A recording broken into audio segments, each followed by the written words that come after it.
Ok, bueno, entonces vamos a continuar recordándoles, entonces, déjenme agarrar mi tabletita gráfica. Punto crítico, de nuevo, para que quede en el video, ¿no? Es la concentración mínima que puede alcanzar un riñón sano en situaciones de deshidratación o de hemoconcentración, ¿sí? Entonces, si yo alcanzo ese punto crítico, quiere decir que mi riñón tiene una capacidad de concentración, ¿sí? Y ojo, hay una cuestión que tal vez pueden decir, pero espera, prácticamente debajo del punto crítico entran todas las concentraciones de orina de hiperstenuria, hipostenuria, hipostenuria, isostenuria. Sí, en efecto, porque recuerden, eso es una clasificación totalmente diferente. No tiene nada que ver con la salud ni con la enfermedad. Porque recuerden que si yo tengo un paciente bien hidratado, puede llegar a tener una orina por debajo del punto crítico y es normal, ¿sí? Esto solo es una referencia para un caso en específico, que es ver si el riñón sirve o no en situaciones de hemoconcentración, ¿sí? Entonces no se me confundan. Sí, es verdad, hasta la hiperstenuria, que es por arriba de 1.012, está por debajo del punto crítico. Sí, recuerden que es la capacidad que tiene el riñón de cambiar ese ultrafiltrado, ¿sí? Entonces, cuando hablo de hiperasotemias, una hiperazotemia o una azotemia no es más que el incremento de cualquier cuerpo nitrogenado. ¿Qué es un cuerpo nitrogenado? Ya hablamos de ellos. Es la urea y es la creatinina. ¿Sí? Es cualquier incremento de esta o de esta, a eso se le va a llamar hiperazotemia, ¿sí? Ya sea urea, ya sea creatinina, ya sea solo una o las dos, a eso se le llama hiperazotemia. También lo pueden encontrar como azotemia y es lo mismo, ¿sí? Hay algunas literaturas que también le llaman azoemia. Es lo mismo, es el incremento de los cuerpos nitrogenados, ¿sí? Entonces, ya dijimos que el incremento de la creatinina se puede asociar a disminuciones en la tasa de filtrado glomerular, daño, disfunción renal, etcétera, etcétera. Pero recuerdan que les habíamos comentado que había causas de urea diferentes o que no solamente son de riñón, ¿no? Que había causas de urea, por ejemplo, por aumento en las proteínas en la dieta. Pues esa es una causa, por ejemplo, perrenal, ¿no? Entonces, es muy parecido a las ictericias. Tenemos hiperasotemias prerrenales, hiperasotemias renales e hiperasotemias postrenales, ¿sí? De hecho, ya las mencionamos y ahorita vamos entonces a entender por qué se les llama de esa forma, ¿sí? Pero prácticamente, a ver, vamos a poner como en perspectiva esto. A ver, de estas, solo por lógica, ojo, por lógica. Es exactamente igual del riñón, que lo del hígado, que si son causas antes de que lleguen al riñón, si el riñón tiene la culpa, o hígado tiene la culpa, y cosas que pueden hacer que el riñón que funciona no saque las cosas. Solo por lógica, ahorita lo vamos a constatar. Pero recuerden, siempre hay que tratar de entender las cosas antes que aprenderlas de memoria. Entonces, con lo que yo les dije, a ver, si yo les digo daño renal, ¿qué tipo de azotemia o hiperazotemia creen que sea? Renal, prerrenal, postrenal. Renal. Claro. A ver, dieta alta en proteínas. ¿Se imagina que es prerrenal, renal o postrenal? Prerrenal. Prerrenal, claro. Una obstrucción del flujo urinario. ¿Creen que sea prerrenal, renal o postrenal? Posrenal. Posrenal. Por supuesto. Entonces, prácticamente si se dan cuenta, entienden el concepto de las clasificaciones, ¿sí? ¿Por qué? Porque es importante entender esto para tratar de derrumbar los preceptos que se tienen muchas veces de colegas que trabajan afuera, y no por criticar a los colegas, no, es por salvar a los pacientes. Porque muchas veces hay pacientes que tal vez solo tienen esto y son tratados como esto, y eso no está bien. Entonces, ahora sí, Doc, sí, tengo una pregunta. dime. Bueno, es de lo de bueno, lo del punto crítico. Ajá, O sea, dijo que en la clase pasada que perdón, para medir esa función, ajá. o sea, usted preguntó como qué haríamos y es simplemente no darle agua al paciente para medir el punto crítico. Para corroborar que llegue al punto crítico. Medirlo Ajá, lo puedo hacer siempre en cualquier situación, ¿no?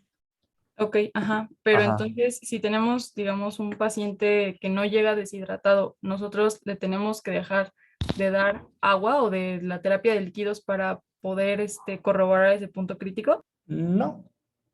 Eh, de hecho, mira, ahorita vamos a ahondar un poquito más en el tema y con casos clínicos vamos a entender un poquito más. Eso es en una situación en la que el cuadro no sea muy, muy obvio, ¿no? Normalmente en una bioquímica sanguínea que tienes un cuadro renal, generalmente es relativamente obvio en todos los cambios de bioquímica sérica que hay cambios renales o de daño o de insuficiencia renal suficientes como para que esto solamente sea algo que te corrobore, no tanto que a fuerza lo necesites. No sé si me explico, ¿no? Es decir, que muchas veces el paciente, con solo ver la bioquímica, ya puedes decir, híjole, este paciente está bien insuficiente renal, ¿no? A ver, vamos a ver la densidad de orina. Ah, sí, sí, sí, seguro, era lo que esperaba. Entonces, no es como que cada paciente que llegue, así como, híjole, ¿será o no será? A ver, vamos a ponerlo en deshidratación para ver si el punto crítico alcanza o no, ¿no? No es algo que tengamos que hacer, solo es un punto como de inflexión que tú tienes que considerar si el paciente llega con cierta, este, eh, con cierta semiología clínica o con ciertos cambios que te sugieran sí o no un problema renal, ¿de acuerdo? Entonces, ahorita vamos a ver un poquito más y vas a entender, ¿no? Porque no es nada más así como de, mira, pues quiero que tiene insuficiencia renal, lo voy a deshidratar para ver si alcanza el punto crítico. No, para eso tienes las evaluaciones en sangre, porque con eso vas a tener un poquito más de referencia, ¿sí? Ah, ok, ok. Y tengo otra duda, Doc. Ajá. Este, por ejemplo, ahorita que estábamos viendo lo de la hiperuremia Ujú. y estamos viendo si es prerrenal o renal y así, por ejemplo, si se tiene la creatinina alta, eso, o sea, podría ser no por daño renal o eso sí indica daño renal. Ya sí. Casi siempre una hipercreatininemia te indica una insuficiencia renal. Acuérdense de hablar de insuficiencia renal, no tanto daño, ¿va? Ah, ok. O una disfunción en la capacidad del riñón o una falla renal, o como quieran, ¿no? Daño, acuérdense que nada más sería así como que verlo estructuralmente y ver que tenga un daño, ¿no? Aquí estamos hablando solo función. Entonces, generalmente, perdón, siempre o la mayoría de las veces, la creatinina se te va a incrementar porque el riñón no puede eliminarla y eso es claramente una insuficiencia renal. Salvo en situaciones que son pacientes con hipotensión tan, pero tan marcada que de plano no llega nada de sangre al riñón. Y ojo, forzosamente no quiere decir que el riñón tenga un problema, sino que simplemente no le dan el material para trabajar, ¿no? Pero eso es muy raro de ver, ¿sí? Y solamente creo que muy pocas circunstancias lo pueden llegar a cumplir sin tener un paciente muerto. Y una de esas son enfermedades endocrinológicas específicas. Sí, pero sí, por lo general la creatinina y otros elementos te van a dar muchas pautas para poder decir si es o no, ¿sí? Entonces ahorita vamos a ver qué es una insuficiencia renal, ¿sí? Ok, Bueno, Doc. entonces, ya hablamos, ¿no? Cuando hablamos de perrenal, estamos hablando de azotemias. Entonces siempre recuerden que estamos hablando de hiperazotemias o azotemias.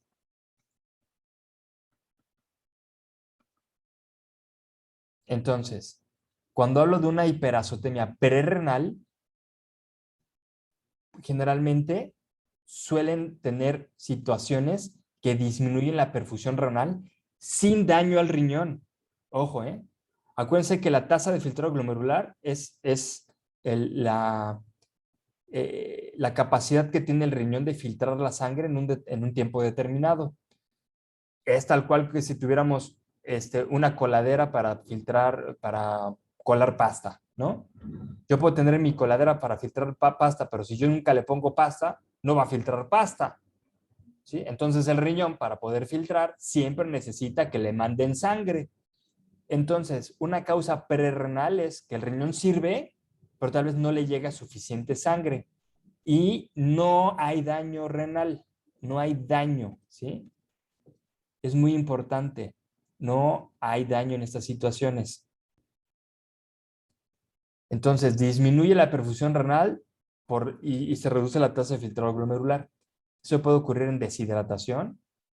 Que ojo, no quiere decir que se disminuya así en este minuto ya le mando sangre y al siguiente ya no le llega nada. No, no, no, no, no. Es más bien una disminución muy pequeñita que hace que, por ejemplo, si antes le llegaba el 100% de la sangre que recibía, ahora le llega el 80%, ¿no? Y ese 20% que no está filtrando es lo que repercute en ese incremento de urea de forma más específica, ¿sí?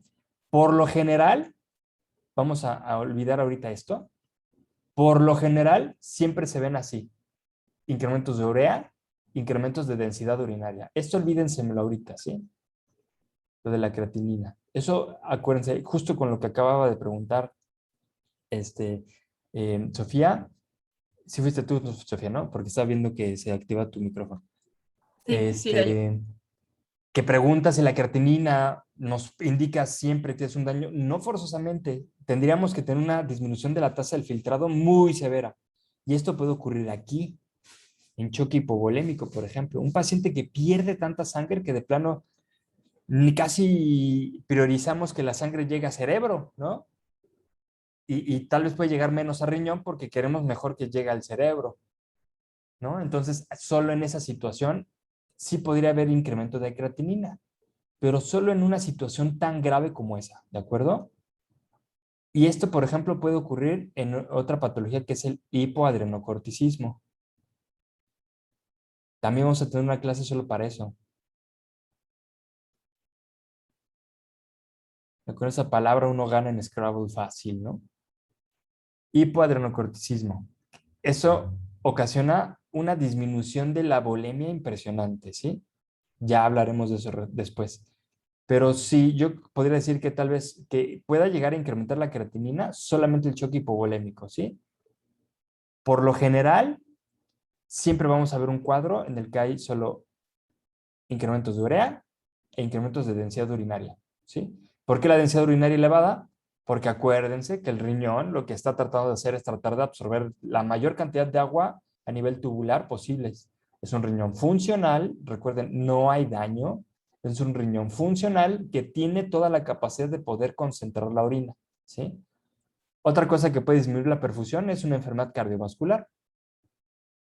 Pues sí, prácticamente vascular. Prácticamente, si no le llega suficiente sangre, pero ojo, no quiere decir que no le llegue nada, solo llega menos, ¿sí? Hemorragias en el intestino delgado, acuérdense que es porque puede llegar a haber gastroenterorragia y esta sangre prácticamente se degrada como si fueran proteínas que se van a convertir en amoníaco y que después ese amoníaco se va a convertir en urea, ¿sí? Y otra, dietas altas en proteínas, que esas proteínas se van a convertir en amoníaco, y ese amoníaco se va a convertir en urea, ¿sí? Y fíjense, no tiene nada que ver el riñón. Aquí el riñón está sano, solamente que no le llega suficiente sangre para poder funcionar, ¿sí? Daño, no. Y aquí simplemente son causas que incrementan el amoníaco y que eventualmente van a incrementar la urea, ¿no? Entonces, hay situaciones particulares. Pero no tiene nada que ver el riñón funciona, solamente no le llega suficiente sangre, ¿no? Pues le dan terapia de líquidos y ya el riñón va a obtener su cantidad, la cantidad de sangre que necesita, ¿no? Tiene también poquita sangre, le hacen una transfusión o le ponen una terapia de líquidos y también otra vez el riñón va a empezar a funcionar, ¿no? Bueno, si le dan la medicación que necesita para tratar de regular ese problema cardiovascular, también va a mejorar, ¿sí? Por eso se habla que es reversible, ¿sí? Porque una vez que yo controlo el problema, así tal cual estamos diciendo, doy una medicina para la hemorragia, regulo las cantidades de dieta, perdón, de proteína en la dieta, siempre va a ser reversible. El riñón regresa a la normalidad, ¿sí? Renal, aquí sí, ojo, cualquier tipo de enfermedad renal o cualquier alteración, patología que pueda causar un daño mayor al 75% de las nefronas funcionales, siempre va a ocasionar, siempre, una azotemia renal o una hiperazotemia renal, ¿sí?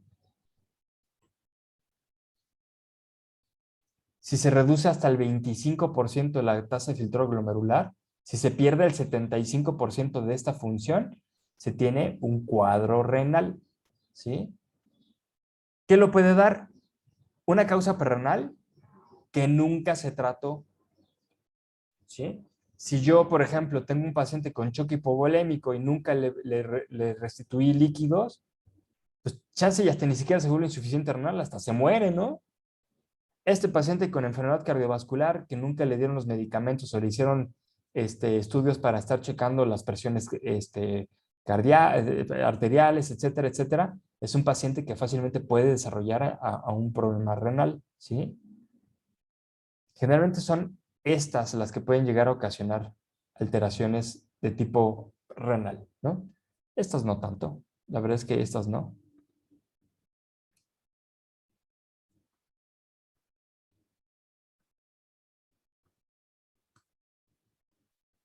Pero una causa renal persistente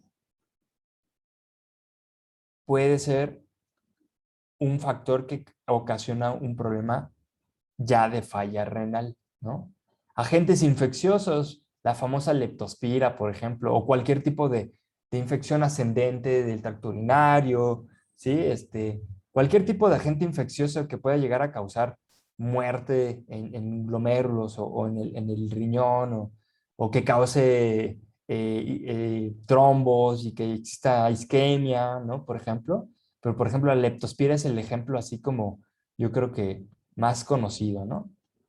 La leptospira es esa bacteria que puede, sin lugar a dudas, ocasionar un daño renal importante, ¿no? Fármacos, porque esto también es algo que yo creo todos los días usan fármacos que causan daño renal, pero pues no los consideramos, ¿no? Y antibióticos hay, todos gentamicina, por ejemplo, ¿no? Este, gentamicina, sulfas, este, analgésicos o antiinflamatorios. Los AINES son súper malos para el riñón, súper malos. Los corticosteroides son súper malos para el riñón. Y estos dos principalmente, el riñón necesita de una prostaglandina específica para poder mantener una perfusión adecuada, ¿no? ¿Y qué hacen estos justamente? Pues van a inhibir conversión de ácido araquidónico a prostaciclinas y prostaglandinas para poder llevar a cabo las funciones que tiene el riñón, ¿no? Y si no se tienen esas prostaciclinas, pues no vamos a tener una correcta perfusión renal, ¿no? Y ojo, no quiere decir así como que, ay, me tomé una aspirina, ya me volví insuficiente renal. No, no, no. Son tratamientos muy constantes, persistentes, que el médico que para todo manda eso, ¿no? Eh, Así, por ejemplo, los médicos humanos son los médicos de humanos. Yo he tenido en toda mi vida así, de repente, como por hacer ejercicio, cosas así, como este, algunos desgarres o contracturas musculares. Y siempre que he ido al doctor para que me lo traten, porque ya de plano ya no pude, así, inyección de dexametasona con no sé qué. Y te vas a tomar estas pastillas que tienen estos AINES, y aparte esta otra te la vas a tomar y que también tiene un AINE junto con un relajante y dexametasona. Y yo así como, pero oye, espera, mi riñón acaba de llorar, ¿no? Con lo que acabas de decir, hasta le dio miedo. Entonces, cuando ya se tiene el daño, esto ya es no reversible, salvo que sea una insuficiencia renal aguda, ¿sí? Aquí solo pongan pongan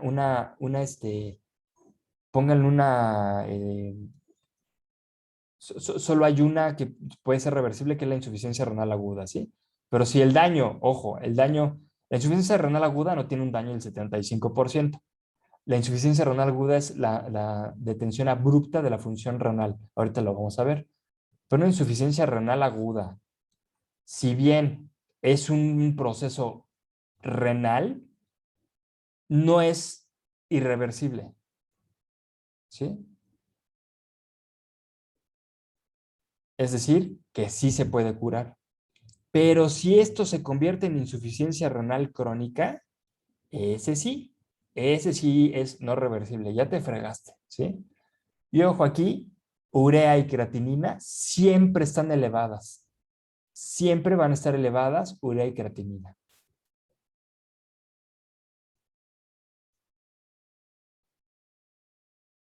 ¿Hasta acá alguna duda?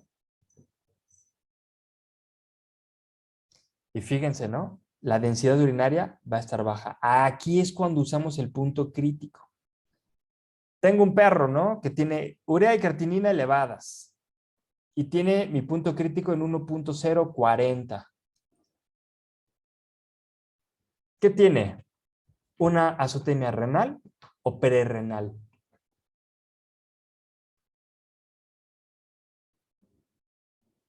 Renal. ¿Renal? ¿Qué dice aquí? am, es que dijo densidad urinaria baja, ¿no? Sí, no, dije una densidad de 1. Yo nunca dije baja o alta, dije de Ah, 1.040. Ahí les regreso, mira. Dije perro con densidad de 1.040. Este es el punto crítico de perro. ¿Ah? ¿Ya? 1.030. Volvemos aquí. Perro tiene incremento azotemia, urea y creatinina elevada y una densidad urinaria de 1.040. ¿Está por arriba el punto crítico? ¿Sí o no? sí, Sí, Entonces, ¿el riñón sirve? ¿Sí o no? Es decir, ¿el riñón puede concentrar la orina? ¿Sí o no? sí. Sí, puede concentrar la orina. Entonces, quiere decir que el riñón tiene todavía capacidades del túbulo para poder absorber agua. ¿Sí? Entonces sí sirve. Ah, pero entonces, ¿qué pasa si yo tengo un paciente que llega a la clínica con una clara deshidratación, marcada deshidratación, ¿no?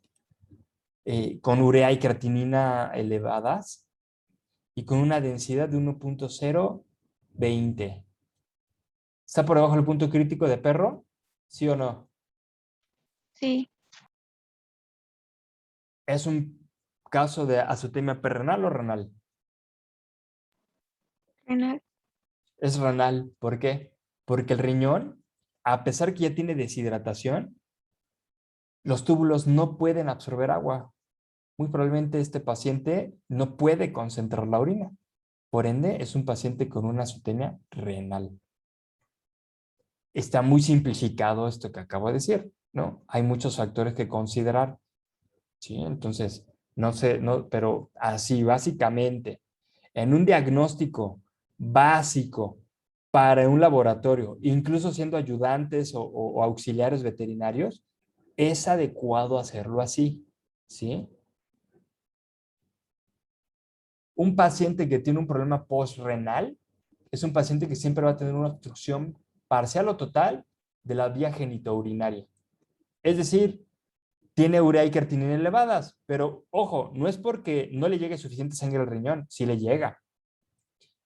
No es porque el riñón no sirva, sí sirve. Lo que pasa es que ese riñón simplemente no puede excretar la urea y la creatinina en la orina porque está tapado, ¿sí?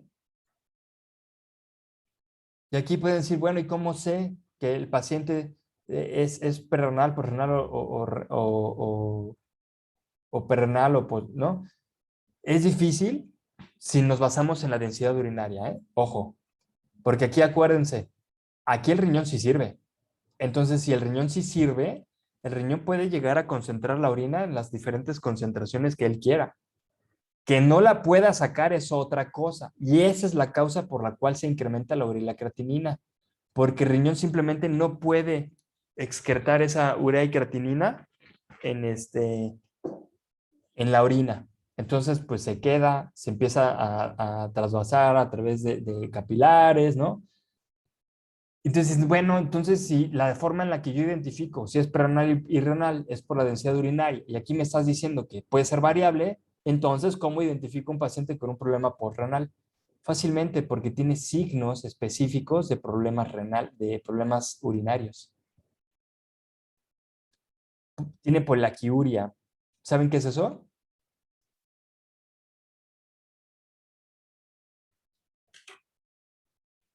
No, ¿No? No, ¿Han visto alguna vez a un gato obstruido? Es muy común ver gatos con obstrucciones urinarias. Bueno, una poliaquiuria es que los animales orinan de forma muy frecuente, pero generalmente orinan como poquito, ¿no? O sea, orinan mucho y muy frecuente, pero cada vez que orinan, orinan poco, poco, poco, poco, poco. ¿Sí? Otra es anuria. Anuria es que no orinan nada. Es muy común ver a gatos obstruidos, y hablo de gatos porque es una enfermedad relativamente común, que van al arenero, se ponen en posición para poder hacer micción y no sale nada, ¿sí? Nada, nada. O de plano ni siquiera producen orina. En ese caso, aquí ya tendríamos un cuadro que incluso hasta nos haría sospechar de una posible insuficiencia renal aguda, ¿sí? Pero eso es que no orinan, pues, ¿no? Disuria es que orinan con dolor. El que sí puede, por ejemplo, pueden llegar a tener disuria junto con poliaquiuria. Es decir, orina poquito y muy frecuente, pero cada que orina le duele mucho, ¿sí? O también pueden llegar a tener estranguria, que prácticamente es también, es como si, la estranguria prácticamente es como si viéramos todos estos cuadros, ¿no? Es la poliaquiuria con la disuria, es decir, son pacientes con micciones dolorosas, frecuentes, o en muy pequeña cantidad, prácticamente es decir estranguria, es como decir todo, ¿no? Y otra cosa es, pues, una es que tienes uroperitoneo, y si tienes uroperitoneo, vas a tener anuria. ¿Por qué? Porque la vejiga se te rompió y toda la orina, en lugar de estarla echando hacia el exterior por medio de la uretra, toda la orina se te está virtiendo hacia el peritoneo. Y esa orina que está en el peritoneo va a ser reabsorbida todos sus componentes. El potasio se va a reabsorber, la creatinina se va a reabsorber, la urea se va a reabsorber. Y como se reabsorben vía capilar, pues entonces por eso es que los vemos incrementados. ¿Sí? Pero aquí pues no podemos ni siquiera medir densidad urinaria porque pues la orina ni siquiera sale, está en la cavidad. ¿Sí? Pero fíjense que es un problema después del riñón. Esa orina ya salió, pero porque ya llegó a vejiga. El riñón funciona, el riñón saca su orina normal. Lo que pasa es que más bien en lugar de quedarse en la vejiga, pues ya se quedó en el peritoneo ahí suspendida. ¿Sí? ¿Dudas hasta acá de las tres?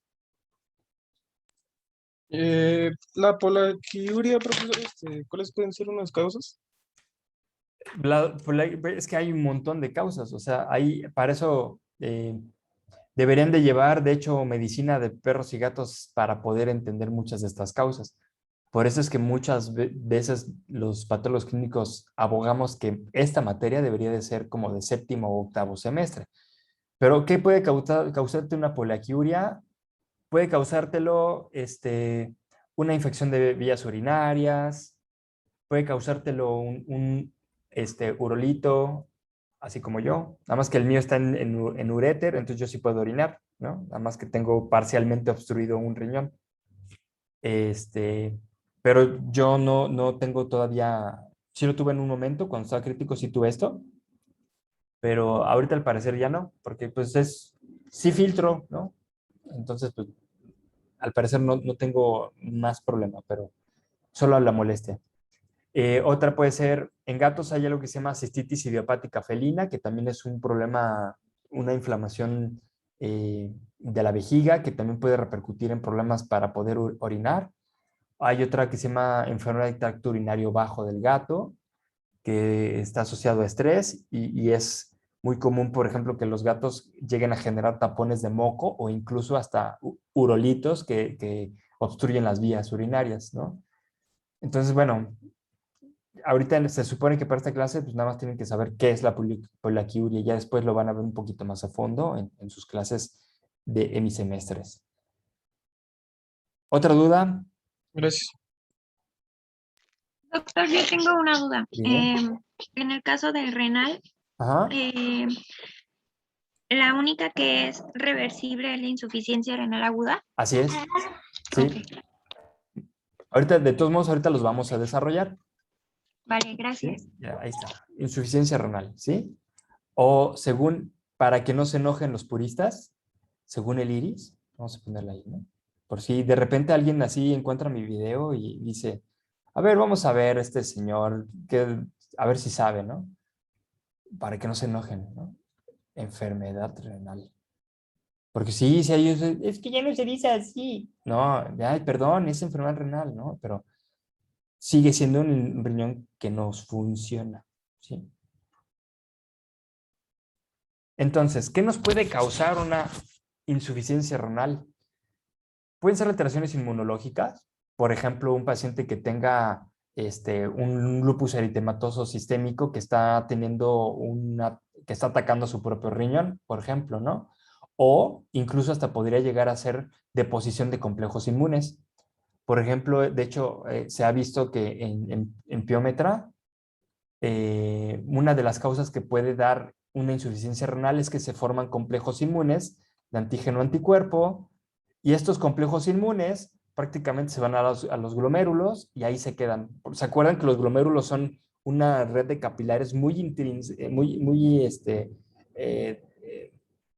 ahí se me fue la palabra, bueno, eh, apretadita, así como muy intrínsecamente empaquetadito ahí, pues es muy fácil que estos complejos inmunes se atoren en esos capilarcitos. Y si se atoran, pues no permiten el paso de sangre.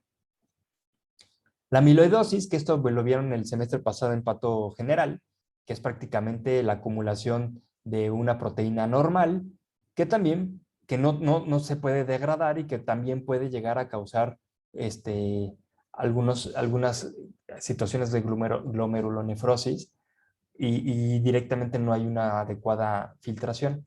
Neoplasias, ya sea renales primarias o metástasis que puedan afectar al riñón y que cambie su estructura y su morfología. Isquemia renal, no le llega sangre al riñón. Causas inflamatorias, una nefritis, puede ser una nefritis que pueden ser también por causas inmunológicas, puede ser una nefritis por causa infecciosa, puede ser una nefritis por una neoplasia, ¿sí? Entonces, pues causas inflamatorias hay distintas, ¿no? Si incluso hay un daño por isquemia, también puede llegar a haber una inflamación renal.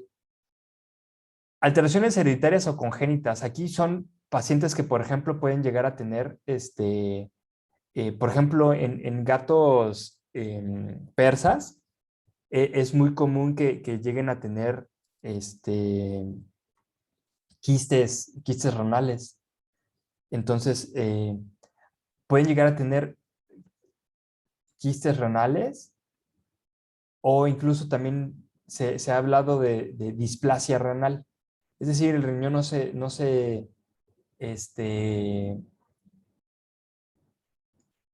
crece, no se genera en el crecimiento embriológico de una forma normal, ¿no? Entonces, pueden llegar a nacer, o incluso hay algunos pacientes que pueden llegar a tener agenesia renal. Es decir, que de plano nunca generaron o nunca crecieron un riñón, ¿no? Por ejemplo, eso es ¿se acuerdan que les dije que la renal pueden ser causas prerrenales persistentes? Pues también pueden ser causas postrenales persistentes. Si tenemos un riñón que constantemente está obstruido y que llega a la hidronefrosis, que es la acumulación de agua a nivel renal, así como yo lo tuve parcialmente, eso puede llegar a ocasionar un daño renal, ¿no? Otra causa inflamatoria que puede llegar a causar eso. Por eso yo estoy de repente así como de, oh, ya necesito que me remitan al especialista, ¿no? Idiopática, acuérdense que idiopática es NPI, ¿no? No poseo información, ¿sí? Idiopático es, pues, quién sabe, solo pasó. ¿Por qué? No sé. Ya, hay mucho colega que abusa del decir idiopático, ¿no? Ah, seguro es idiopático. Sí, pues porque no mandas a hacer las pruebas.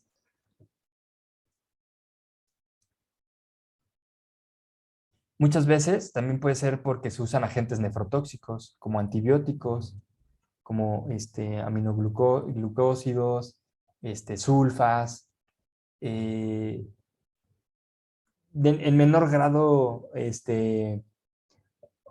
tetraciclinas también, por ejemplo, antifúngicos, ¿no? Eso sí, casi todos pueden llegar a causar cierto grado de nefrotoxicidad. Analgésicos, como ya les había comentado, los AINES o los esteroides, ¿sí? Porque bloquean esa prostaciclina. Metales pesados como plomo, mercurio. Algunos pigmentos. Este es importante porque, por ejemplo, un paciente que tiene una anemia hemolítica en monoamidada intravascular, que libera mucha hemoglobina hacia su torrente sanguíneo. La hemoglobina es nefrotóxica. Esos pacientes que tienen ese daño en eritrocitos que liberan mucha hemoglobina, la hemoglobina siempre va a causar daño renal. También la mioglobina. Un paciente que tiene una rabdomiólisis, por ejemplo, un caballo de carreras, que puede llegar a tener como sobre trabajo, ¿no? Que no lo descansan, es un paciente que potencialmente se puede volver insuficiente renal. O agentes quimioterapéuticos como doxorubicina, ¿sí? Como carboplatino, que igual son esas cosas que vamos a aprender un poquito más cuando lleven las clases de medicina de perros y gatos o de equinos, ¿no? Pero también agentes quimioterapéuticos que son usados en tratamientos este, para pacientes oncológicos también pueden llegar a tener daño renal, ¿sí? Y el daño renal muchas veces, pues hablamos de él como si fuera una cuestión así como de, eh, lo tiene o no lo tiene, ¿no? Y eso es algo muy importante que entender, porque el riñón, pues prácticamente, o sea, si nosotros pensamos en un riñón, déjenme, ¿qué es que quiero un espacio? Bueno, aquí. Si nosotros pensamos en un riñón, vamos a pensar así en el riñoncito, ¿no? Y ya tiene pero tenemos dos, ¿no? Entonces muchas veces se tiene como sobreentendido que prácticamente una insuficiencia renal aguda es que no tengo función de nada, ¿no? Es que prácticamente no me sirve nada de esto. Y sí y no, pero cuando tenemos los dos riñones funcionales, prácticamente estamos hablando que tenemos un 100% de la función renal, ¿sí? Acuérdense que dijimos que para tener un proceso de insuficiencia renal, por lo menos crónica, necesitaremos tener al menos el 75% de estas nefronas dañadas, ¿sí? Es decir, que si partimos como en cuartos de los riñones, prácticamente solo tendría que tener funcional un cuartito de riñón. Y todo lo demás dañado, ¿no? Pero muchas veces es algo que a veces creo me cuesta trabajo hacerle entender como a muchos colegas, ¿no? Que una insuficiencia renal, si bien es el daño del 75% de las nefronas funcionales, pues no es como que de un día para otro, ya, sabes que hoy tenía 100% y hoy me levanté, híjole, ya tengo el 25% de la función renal. De un día para otro se me murió el 75% restante. No, siempre son graduales. Un paciente que obviamente llega a tener un daño renal va a ir en un daño gradual, poco a poquito, ¿no? Entonces, si por ejemplo llega a pasar, ¿no? Que hay un proceso de isquemia, ¿no? Que el riñón tiene un bloqueo, el que se va a morir primero es ¿sí? Y si se me muere todo este riñón y todavía lo tengo sano, pues todavía tengo un 50% de función renal. Y esto todavía no es capaz de mostrar signos muy claros. De hecho, es posible que haya pacientes que muchas veces llegan a consulta y no tienen ningún cuadro más que, no sé, por ejemplo, una revisión solo porque se rompió una uña, ¿no? Lo llevaron, le curaron la uñita rota y el paciente tiene su 50% de función renal, solamente que como no se le hace un estudio o no hay signos clínicos que estén específicamente manifestándose, pues no forzosamente lo vamos a ver a menos que ya empiece a tener una degeneración más marcada para llegar al 75% que empieza ya a tener ciertos signos, ¿no? Entonces, los procesos de daño renal son graduales. Incluso es probable que alguno de nosotros, yo seguro, tengamos un grado de disfunción renal sin saberlo, ¿no? Tal vez yo porque tengo una piedra en un uréter, pero no sé, tal vez alguno de ustedes porque, no sé, son personas que sufren de baja presión, ¿no? De repente luego hay gente que a pesar que son jóvenes, se les baja la presión muy frecuentemente. Bueno, tal vez si a alguno de ustedes se le baja la presión con frecuencia, tal vez no tienes la función renal al 100%, tal vez tienes una función renal en un 95 o en un 90. Sin embargo, estás aquí tomando clases sin sentirte mal forzosamente por el riñón, ¿sí?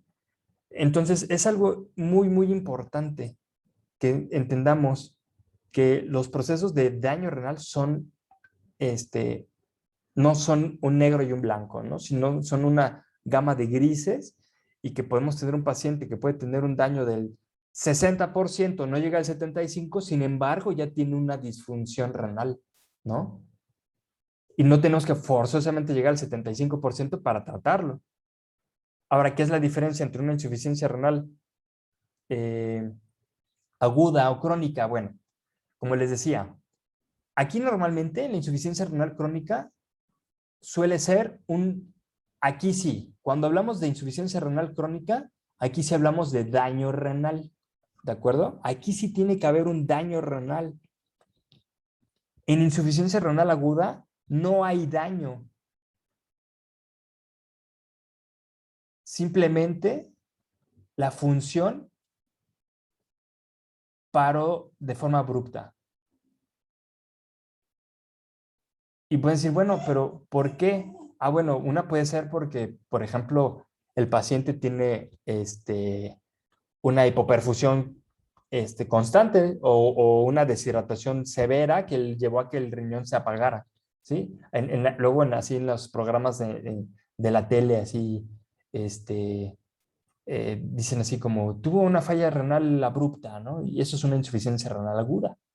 Si un paciente que, por ejemplo, tiene una obstrucción en vías urinarias, como un gato que tiene una enfermedad del tracto urinario bajo y tiene un taponamiento total de las vías urinarias, pues el riñón deja de filtrar, ¿no? Recuerden, el riñón es como si fuera una jeringa que constantemente le estamos, un filtro al que le estamos constantemente mandando agua con una jeringa. Si para la jeringa, si yo dejo de empujar el émbolo de la jeringa, va a parar el flujo renal o va a parar la filtración. Y el filtro va a seguir ahí intacto, solo que no le estamos mandando más agua, ¿sí? Entonces, mientras no deje de llegarle sangre como para que se mueran las células, puede llegarle menos sangre para filtrar, pero siempre y cuando llegue la cantidad de sangre como para que las células no se mueran, ese riñón va a estar ahí, sin funcionar, pero sin daño, ¿sí? Entonces, por ejemplo, es por eso que en las anamnesis vemos que el paciente en insuficiencia renal crónica pierde peso, ¿sí? El paciente tiene poliuria.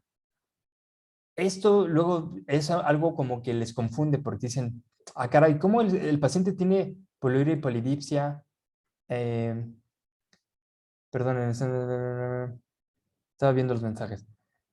Tiene poliuria y polidipsia, pero ¿cómo si yo sé que un riñón que funciona produce orina, entonces ¿por qué produce más orina? No, aquí lo que pasa es que prácticamente todos los túbulos y todos los conductos renales, ya sean glomérulos, túbulos, conductos, prácticamente ya se vuelven tubos fibrinosos que ya perdieron la capacidad de poder reabsorber sustancias, reabsorber agua de forma específica e inespecífica, ¿sí? Entonces prácticamente se vuelven unas mangueras de drenaje que no hacen nada con el flujo renal. Puede llegar a haber cierto grado de filtración, puede llegar a tener ese ultrafiltrado plasmático, pero pasa a los túbulos y así como pasa, no se sale. No le reabsorben agua, no le reabsorben electrolitos, no excretan fósforo, así como se sale, ¿no? Entonces, así es, justo, ¿no? Que tú nos comentabas que tu perro sí tiene un diagnóstico de insuficiencia renal. El agua que entra, así que en la bebida, prácticamente, no sale así prácticamente, ¿no? Pero se medio filtra con las poquitas nefronas que le quedan, se medio filtra y lo demás, pues prácticamente pasa así sin hacerle nada. Y por eso es que esos pacientes tienen mucha orina muy frecuentemente, porque prácticamente el riñón solamente está perdiendo agua sin hacerle nada a esa orina, ¿no? O a ese ultrafiltrado. Y la polidipsia, que es el incremento del consumo de agua, es secundario a la poliuria. Es decir, al perder agua, el paciente tiene que compensar agua.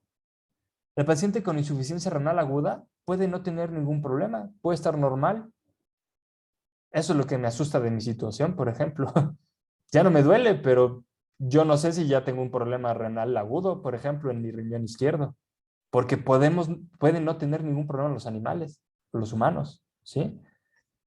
La condición corporal, por ejemplo, los pacientes pierden mucho peso, los que tienen insuficiencia renal crónica, que ya tienen ese daño renal, tienen esa fibrosis renal, tienen reparación por fibrosis, ¿sí? No tienen una muy buena condición corporal porque el incremento de urea en el síndrome urémico puede causar problemas gastroentéricos serios.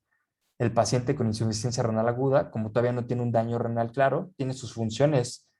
No le funciona el riñón en términos de filtración, pero todavía puede excretar eritropoyetina, todavía puede excretar renina para mantener su presión sanguínea adecuada, ¿no?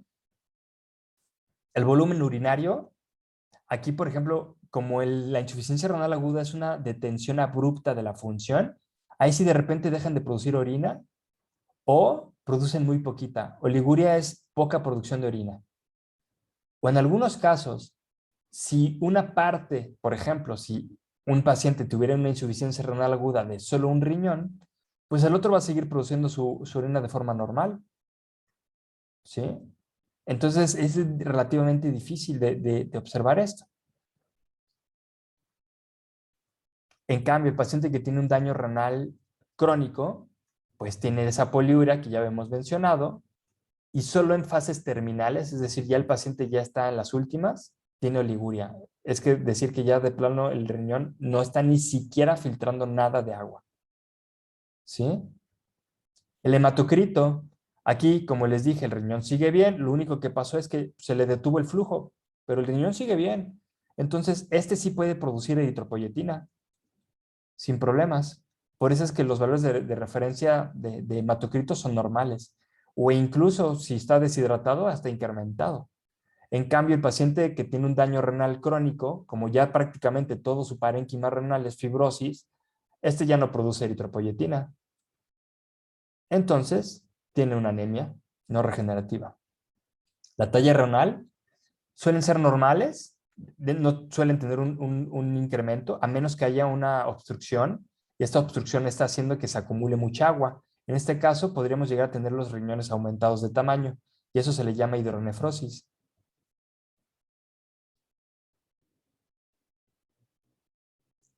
En cambio, los pacientes que tienen daño renal, la fibrosis que se tiene en este caso hace que los pacientes tengan un riñón muy pequeñito en comparación con un riñón normal.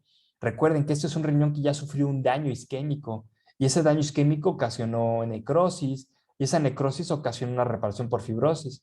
Entonces, generalmente un riñón que suele ser sano ya se ve más pequeño en proporción. ¿Sí?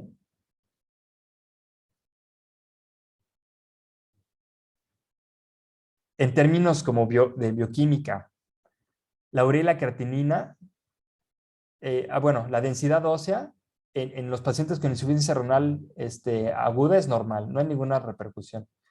En estos, la densidad ósea puede ser normal o disminuida. Disminuida en los casos en los que esta insuficiencia renal nos lleve a un cuadro de hiperparatiroidismo renal secundario. Esto lo vamos a ver un poquito más en la clase de calcio, fósforo y magnesio. Pero este riñón pierde tanto calcio que el calcio lo tienen que sacar de los huesos. ¿Sí? La urea y la creatinina. Como el cambio es abrupto, generalmente los aumentos de urea y creatinina son marcados, ¿no? Aumentan de forma casi como similar. En cambio, como el daño se va dando poco a poquito y poco a poco se va perdiendo la función, se va perdiendo, el incremento de urea y creatinina es constante.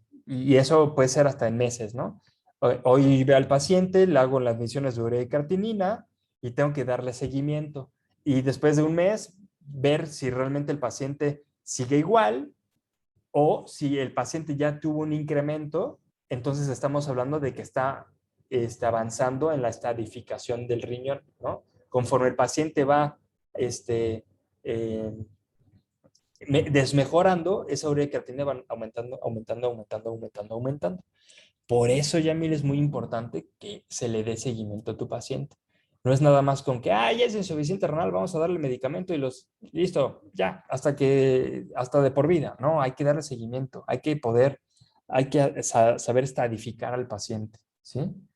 La albúmina aquí es normal porque el riñón está íntegro, aquí se pierde porque el riñón pierde proteína, ¿no? Recuerden que si tenemos un túbulo proximal que no funciona, es un túbulo proximal que no reabsorbe proteínas. El potasio, normalmente el potasio siempre se está eliminando en la orina.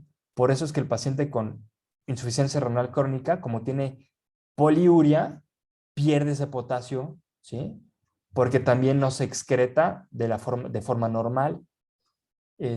O más bien, el potasio también se puede reabsorber, recuerden eso, ¿no? Entonces, no se reabsorbe de forma normal y lo que sí se puede llegar a mandar a túbulos, se pierde.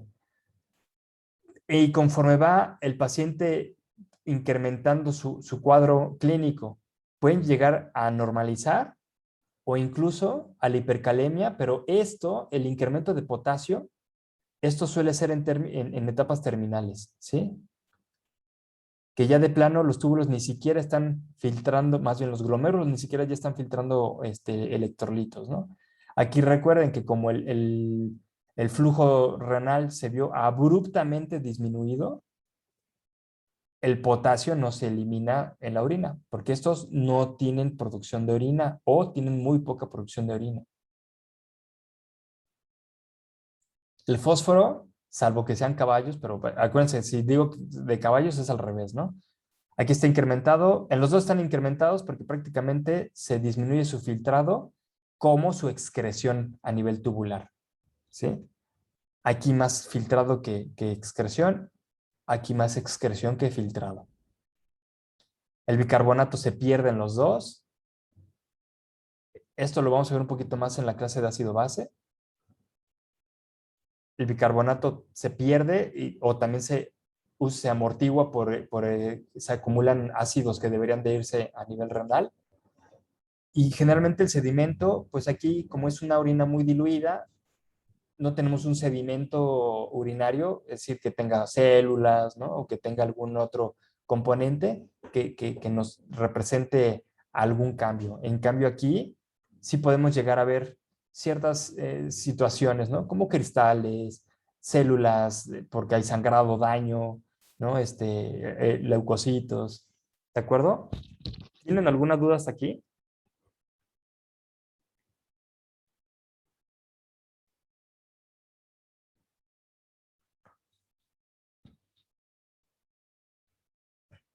Creo que no. Ok. Igual ahorita vamos a ver como unos casitos, ¿no? Entonces, bueno, ahí está como un resumen de las alteraciones en bioquímica que podemos observar en las situaciones de insuficiencia renal. Entonces, aquí simplemente es acordarnos de lo que hablamos, ¿no? Saber qué analito se reabsorbe a nivel tubular, saber qué analito se filtra, saber qué analito se excreta. Y saber simplemente, ¿no? Y esto es para que ustedes lo tengan como referencia. Y ojo, acuérdense, no se lo aprendan de memoria, solo recuerden cuál se reabsorbe, cuál se excreta y solo entender que el paciente que no tiene una función renal normal, el analito que normalmente se reabsorbe, por ejemplo aquí, ¿no? Tenemos el sodio. ¿Qué es lo que pasa normalmente? Normalmente se reabsorbe en una alteración, no se reabsorbe.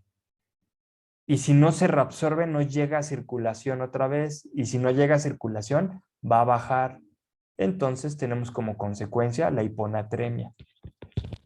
¿Sí? Y es así, el proceso de entendimiento de cada uno de estos analitos es igual. Lo que se reabsorbe, no se reabsorbe en enfermedad. Lo que se excreta normalmente, no se excreta en enfermedad. Lo que se filtra, urea creatinina, no se filtra en la enfermedad, ¿sí? Entonces, eso está en la presentación, eso es para que ustedes lo tengan, ¿sí? Eso está en la presentación, es para que lo tengan. No es para que se lo aprendan de memoria, es para que en sus procesos de entendimiento lo tengan como referencia y simplemente así como que digan, a ver, yo sé que el calcio en caballos se excreta, entonces, a ver, si se excreta en un paciente con insuficiencia renal, entonces se tiene que quedar, entonces el paciente lo veo con hipercalcemia. Vean su cuadro y digan, a ver, ok. Ok, sí, sí estoy bien, ¿no? Los caballos eliminan calcio porque está, entonces, si hay daño renal, se retiene calcio, ¿sí? Entonces, es para que se entienda. ¿Se acuerdan que en la clase de lípidos comenté que había algo que se llama el síndrome nefrótico? ¿Sí se acuerdan? Que les dije que cuando se tiene un riñón que pierde albúmina, vean la albúmina, ¿no? La albúmina normalmente se tiene que reabsorber a nivel tubular proximal. Entonces, el paciente con insuficiencia renal tiene pérdidas de albúmina que pueden llegar a ser muy marcadas. Bueno, ¿no? Esa pérdida de albúmina hace que se pierda la presión coloidosmótica. El hígado, como consecuencia, produce más colesterol. Entonces se tiene hipoalbuminemia y de manera secundaria se tiene una hipercolesterolemia, ¿sí?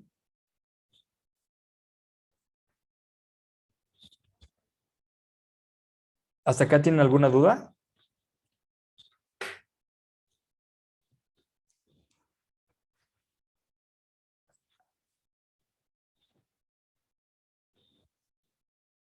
¿O están pensando si es que entienden lo que acabo de decir para saber si tienen realmente una duda?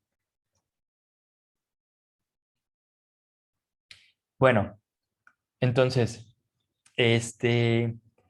ya según el iris, que es justamente esta sociedad de interés renal, determinó que en función de ver a los pacientes, ya no es, ya eso de decir, el paciente tiene insuficiencia renal, sí o no. Si la tiene, le doy tratamiento. No la tiene, no le doy nada. No. Ahora, lo que tenemos que hacer es, el paciente tiene riesgo de tener insuficiencia renal, sí, ok, entonces yo le voy a dar un seguimiento, ¿sí? Y no porque realmente veamos un problema renal, sino, ok, yo sé que este paciente tiene un problema en el corazón, yo sé que el problema en el corazón puede repercutir a futuro en un problema renal, ¿sí? Entonces, en ese sentido, se tiene que realizar la estadificación, ¿sí? Hay factores que nos pueden poner en riesgo a un paciente, como por ejemplo la hipertensión, ¿sí? Hay riesgos. Si yo tengo un paciente con un problema cardíaco y veo que tiene hipertensión, es un paciente que tiene riesgo de padecer un problema renal, ¿de acuerdo? Entonces, fíjense que ahora ya no es así, ya no es, ¿tiene o no tiene? No es, ¿no tiene? Ok, no tiene, pero ¿tiene riesgos? Sí o no. ¿No tiene riesgos? Ok, es un paciente sin problemas. ¿Tiene riesgos o tiene una situación que pueda meritar que a futuro tenga un problema renal? Ah, entonces le doy seguimiento, ¿sí? Ok, ahora, ¿tiene o no tiene? Ahora, sí tiene, no es nada más. Ya tiene, pues ya le damos de por vida todo su medicamento y todo esto. No, tiene, sí, ok. Qué estadio es? 1, 2, 3 o 4, porque dependiendo del estadio va a haber más gravedad, va a haber ciertos manejos que se tengan que realizar e incluso, por ejemplo, un paciente de un estadio 1 tal vez solo requiere cierta dieta, nada más. En cambio, el paciente con un estadio 4 no solo requiere dieta, tal vez requiere ciertos medicamentos, algunos suplementos alimenticios que promuevan quelación de sustancias que puedan ser tóxicas en términos renales,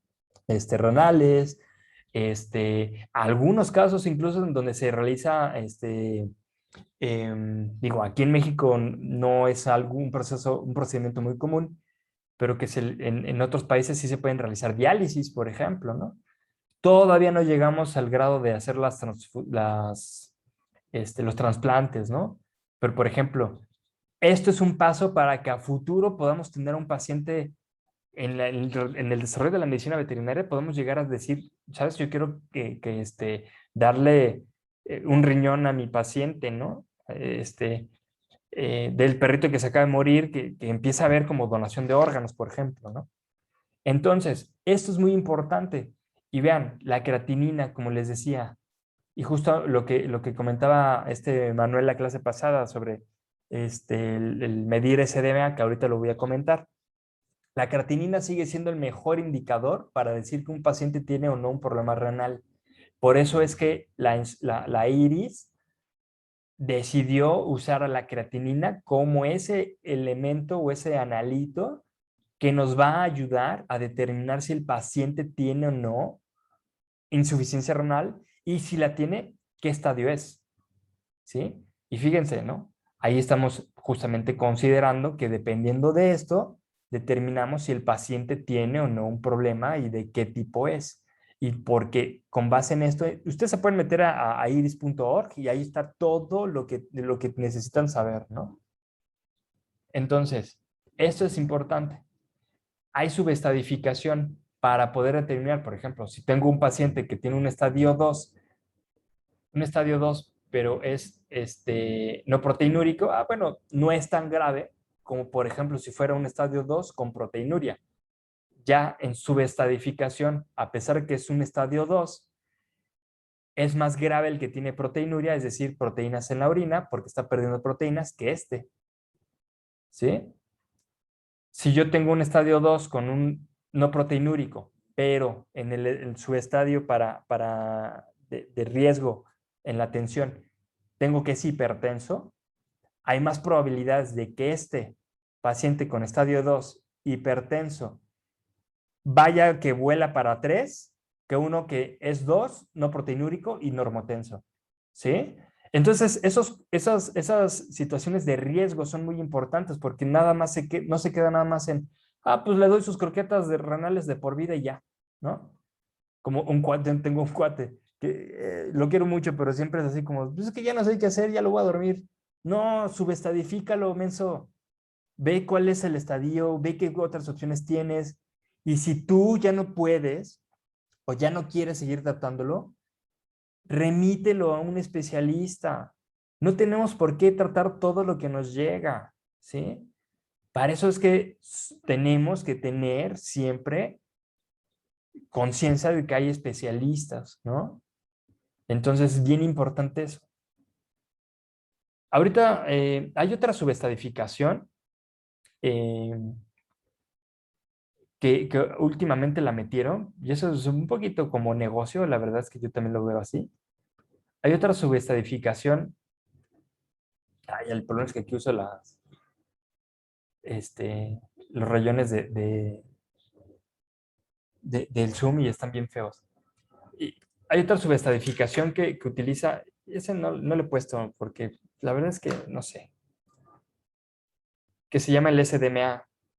Y esto es la dimetil arginina simétrica.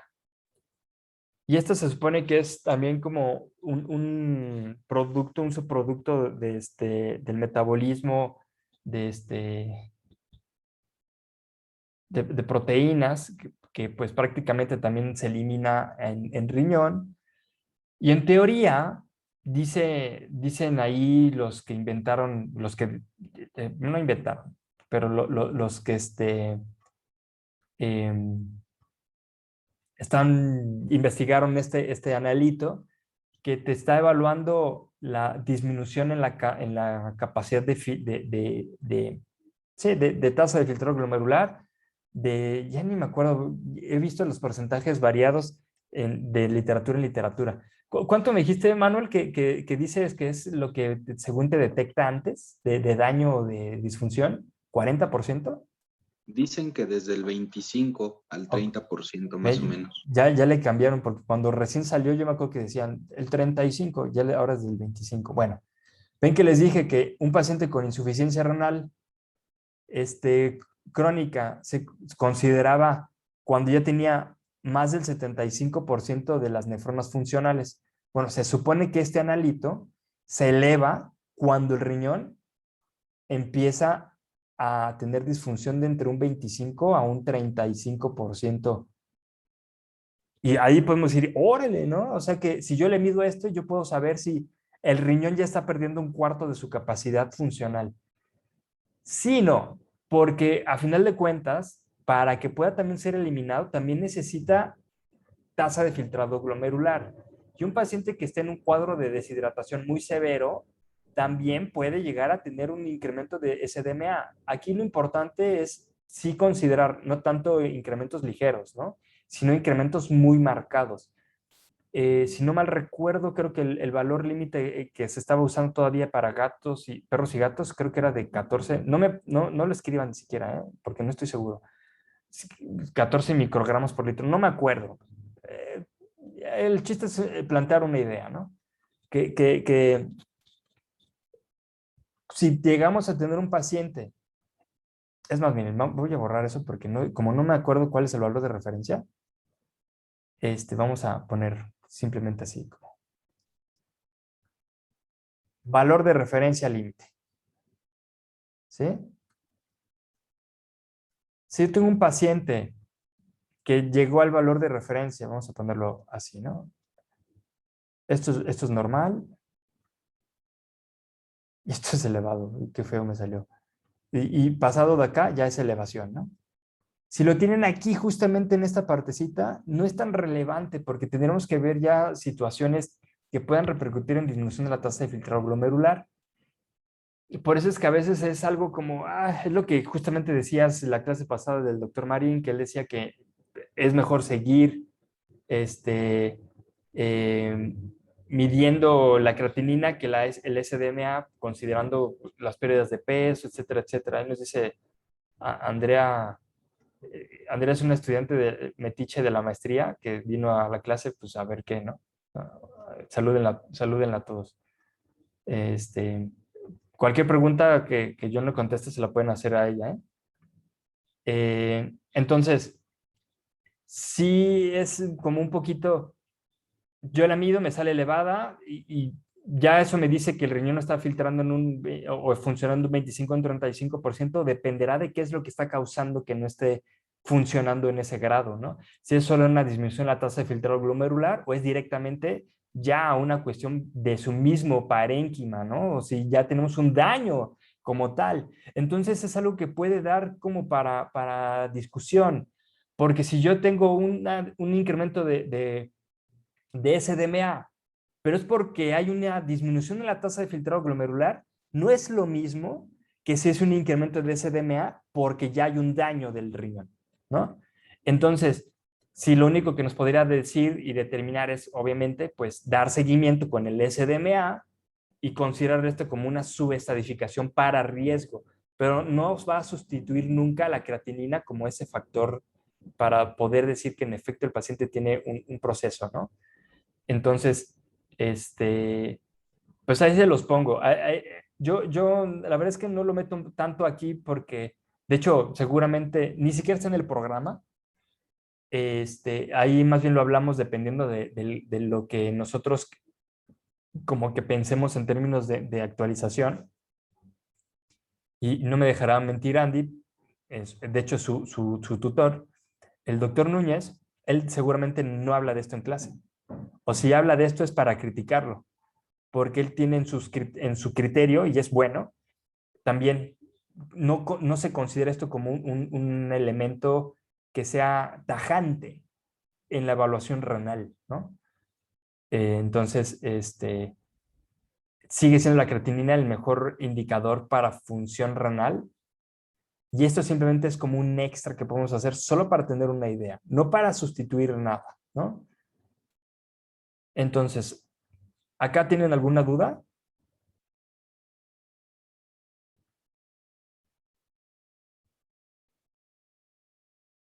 Vamos a dar unos minutitos de descanso y les parece que regresemos a ver un casito clínico y veamos un poquito más cómo podemos, y agarramos también parte de hígado, ¿no? Para pues, ahí también tenerlo presente. Entonces, ¿qué serán? Nos vemos a las 2, ¿les parece?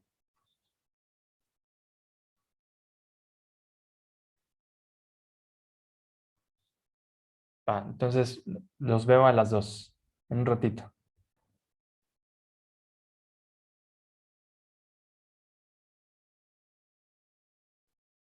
Bueno, voy a seguir grabando, no voy a separar como el video, que quede prácticamente como parte 2 y casos clínicos, ¿no? Entonces, miren, vamos a ir viendo Este es Blackie, es un perro, un macho Shar-Pei de 5 años.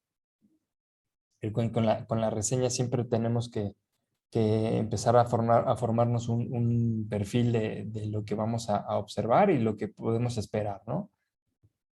Entonces, la anamnesis, ojo, así es como llega, porque una cosa es ver un caso clínico completo y otra cosa es ver un caso clínico y tratar de interpretar y hacer diagnóstico solo con anamnesis, ¿no? Si por ejemplo, tal vez se nos diera más información de lo que ocurre en términos de todo el manejo clínico, pues uno podría tener más información para poder decir más información. Pero este es lo único que llegó. Y de hecho creo que este hasta ya lo habíamos mencionado, solamente que no hemos visto la parte de bioquímica. ¿Sí?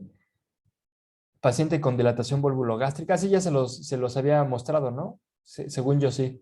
Nada más vimos el hemograma. Paciente con dilatación volvulogástrica, por lo que fue sometido a procedimiento quirúrgico. Tiene mucosas pálidas, el pulso débil, taquicardia y hipotermia. Ahí, por ejemplo, yo cuando vi este caso clínico, yo siempre me pregunté, ¿las mucosas pálidas, el pulso y la taquicardia y la hipotermia fue después de la cirugía o por estos procesos y todas estas cuestiones de urgencia lo metieron a cirugía. No sé. Pero bueno, esto ya podemos discernir un poquito las cosas, ¿no? ¿Se acuerdan que es una dilatación volvulogástrica? Si es que sí lo vi con ustedes.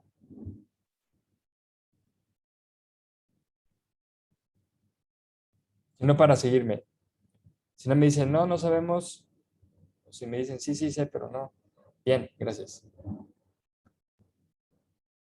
Le dieron nada más de tratamiento ampicilina, buprenorfina, enrofloxacina y terapia de líquidos. ¿Sí? Con la terapia de líquidos, yo espero que, digo, aquí sí ya creo que sí podemos inferir que justamente por las mucosas pálidas, el pulso y la taquicardia, supusieron que tenía un proceso de choque, entonces metieron terapia de líquidos. Ahora sí, ¿no? Este ya lo hemos visto y habíamos quedado que era una anemia, a ver, era una anemia normocítica hipocrómica, no regenerativa, ¿no? Y creo que habíamos dicho ahí que podía ser por el mismo efecto del proceso inflamatorio y o la hemoconcentración, perdón, hemodilución, las plaquetas por consumo, por la misma cirugía o por algún proceso infeccioso vascular, inflamatorio, perdón, no infeccioso, inflamatorio. Sólidos totales también por pérdidas o por la misma terapia de líquidos y una leucopenia con desviación a la izquierda asociada a una inflamación eh, probablemente sistémica o localizada severa, ¿no? Entonces, bueno, vamos a la bioquímica. Entonces aquí lo que vamos a ir viendo es uno por uno. Y aquí me gustaría, miren, que hagamos un ejercicio, esto sí para todos los casos clínicos que veamos a futuro, y eso nos puede dar como como una forma de separar muy bien el caso, ¿no? Vamos a separar por colores. Vamos a separar por los temas que hemos visto, recordando que siempre algunos analitos van a tener como relación con otros sistemas. Entonces, primero vimos carbohidratos, lípidos y proteínas. Entonces, vamos a poner de un color, y ni se ve, pero mejor aquí, ¿no? De un color todo lo que tenga que ver con ese tema. Glucosa, proteínas y lípidos no los puse, ¿no? Pero nada más están acá, hasta abajo. ¿Sí? Y entonces así vamos a empezar a ir interpretando poco a poquito. ¿Sí? Tema por tema, ya vimos cuáles son todas las causas probables de hipoglucemias, todas las causas probables de hipoproteinemias, ¿no? Y recordando que algunas de estas tienen relación con hígado. Vamos a poner de otro color las alteraciones que tengan que ver con el hígado, ¿sí? Urea parcialmente tiene que ver con el hígado, ¿sí? Digo, acabamos de ver, pero urea parcialmente tiene que ver con el hígado. Bilirrubinas sí tienen que ver con hígado. Enzimas hepáticas tienen que ver con el hígado. Fosfatasa alcalina tiene que ver con el hígado. Y de estas, prácticamente también la albúmina tiene que ver con el hígado, ¿no? La glucosa también tiene que ver con el hígado. Y así vamos haciéndonos una idea, ¿sí? Porque si, por ejemplo, alguna cosa que yo claramente puedo decir, hipoglucemia, porque me dijeron que la mandaron de al otro día. Bueno, consumo, ¿no? Pero si de repente de las cosas del primer tema, yo puedo llegar a ver que también cumplen con algunos criterios que me sugirían de hígado, entonces yo ya puedo directamente solo decir que es hepático, ¿no? Que no es el caso en este sentido. Y ahorita nada más llevamos esos tres temas y vamos a poner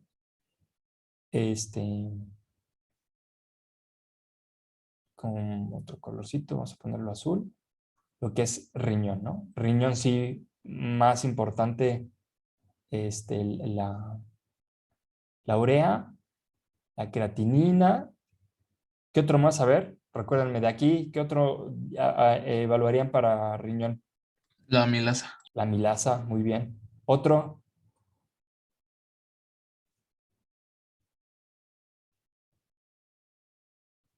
Pues vamos a poner, digo, aquí no es el caso, pero recuerden que la albúmina también puede perderse a nivel renal. Entonces la albúmina también podría ser asociada, ¿no?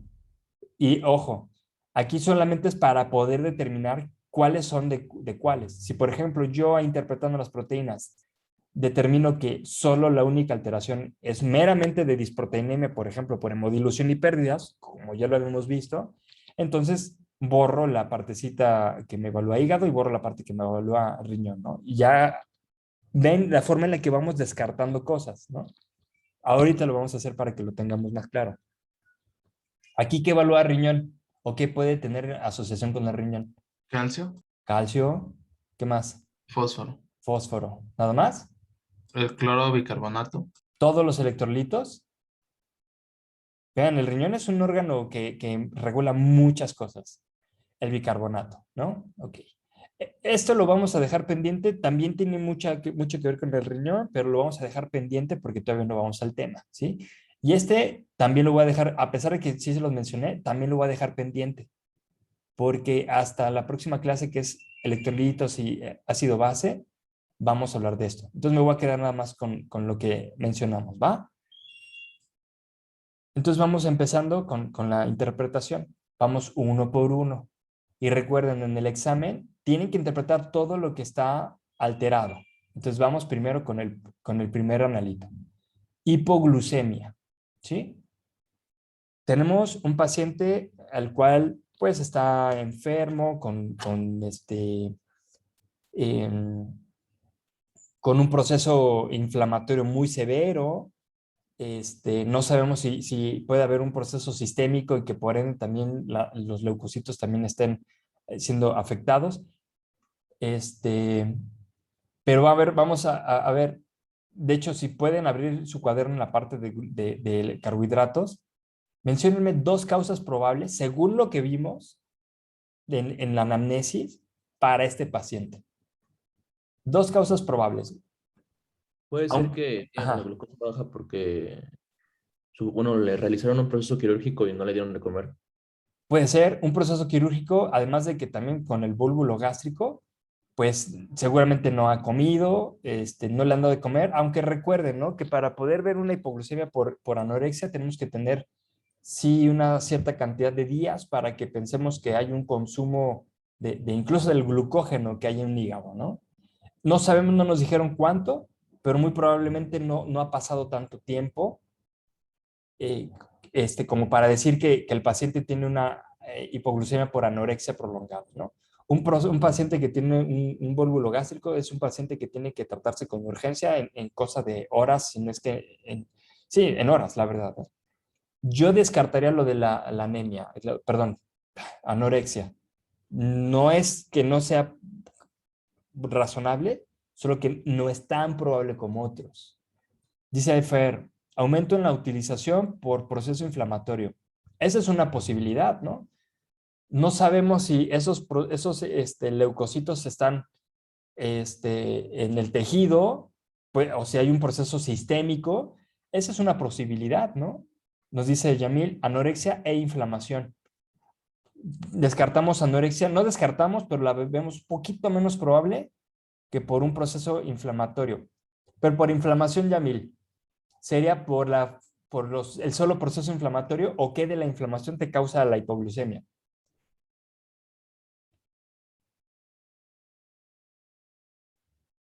por la utilización, ¿no? Como decía. Por la utilización. ¿Creen que hay una posibilidad de que el hígado no esté produciendo o no esté sintetizando glucosa?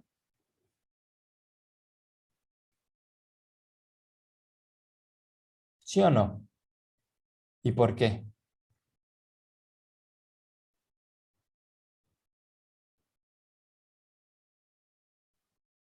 A ver, vamos, acuérdense, ¿no? Que el hígado lo vamos a evaluar de tres formas.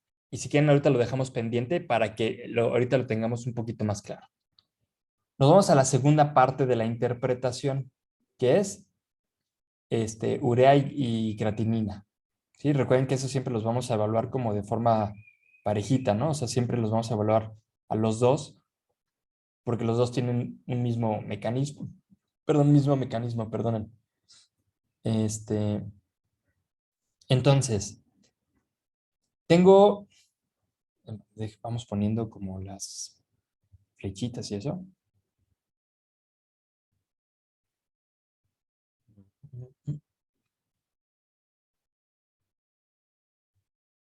Hipoglucemia, también es importante también poner cuáles son los que tienen alteración. Ya pusimos cuáles son los que van en qué sistemas y qué órganos, y ahora vamos a poner las alteraciones.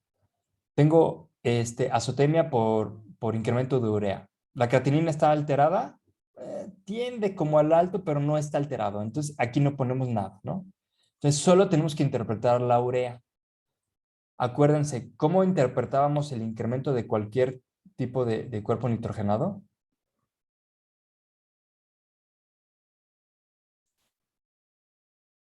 ¿Cuál es el nombre que se le da? Hiperazotemia. Hiperazotemia. Muy bien. Entonces, ya, primer paso, urea y creatinina están elevados, sí, ok, es una hiperazotemia. Listo. ¿Cómo sé que es prerrenal, renal o posrenal? ¿Qué tengo que ver?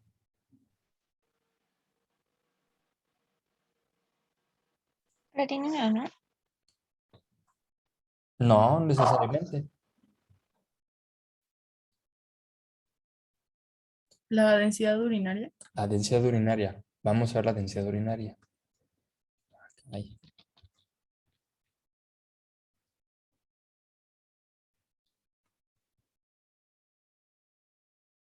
.030 es un perro.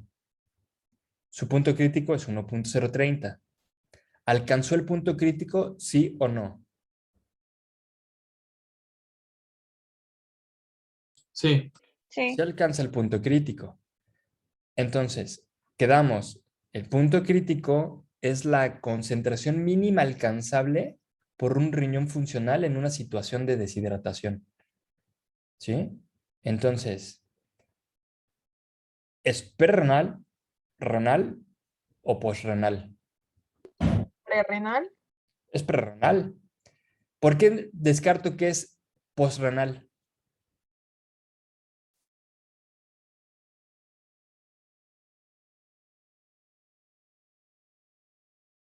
¿Por los signos?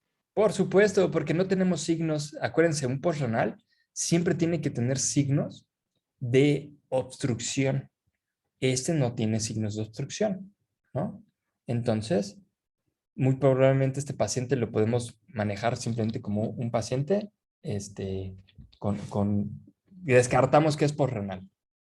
¿Por qué sé que no es hiperazotemia renal? A ver, yo sé que lo acabamos de decir, pero solamente para entender va a ver si sí me están siguiendo, ¿no?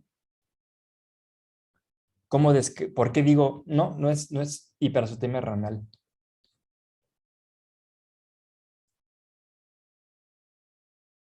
A ver, Ronaldo, dime, por qué no es renal?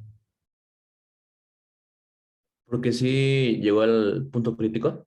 ¿Ok? ¿Y qué me quiere decir que llegó al punto crítico? Sí está concentrando ¿Un el riñón riñón. funcional concentra, sí o Sí, no? sí. Muy bien, perfecto. Entonces, como llegó al punto crítico, yo puedo decir que este incremento de urea es porque el paciente tiene un proceso de una disminución de la tasa de filtrado glomerular. Probablemente puede ser, los signos clínicos que mencionan es pulso débil, taquicardia, mucosas pálidas, y eso suena mucho a que no le está llegando suficiente sangre a los tejidos, ¿no? Y un paciente que tiene un cuadro inflamatorio así, muy probablemente puede llegar a tener choque. Entonces, el paciente puede ser que le tuvieron que meter la terapia de líquidos porque toda esa hipotensión, ese pulso débil, es porque el paciente tenía muy poquito, la presión sanguínea muy bajita, muy probablemente asociado a un choque. Entonces, esa disminución en la tasa de filtrado glomerular ocasionó que no llegue suficiente sangre al riñón y que por eso empieza a haber un incremento de urea. Creatinina no la vemos todavía marcada, pero por ahí va, ¿no? Pero como el riñón sí sirve y no tiene un daño, vemos que sí alcanza el punto crítico.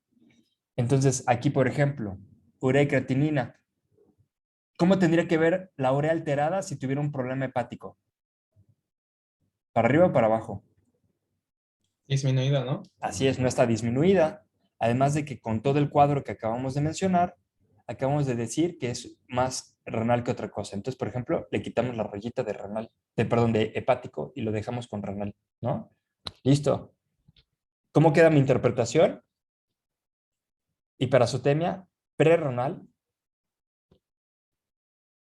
por disminución en la tasa de filtrado glomerular, tal vez, ¿no? ¿Y creen que haya alguna otra alteración que podamos asociar a la misma tasa de filtrado glomerular? Es decir, que no se está eliminando porque no llega suficiente sangre. ¿Hay alguna otra cosa que creen que podamos asociarlo a lo mismo en esta diapositiva?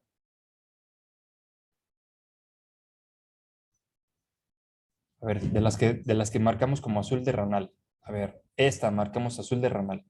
También está elevada. ¿Por qué tenemos la hiperamilasemia?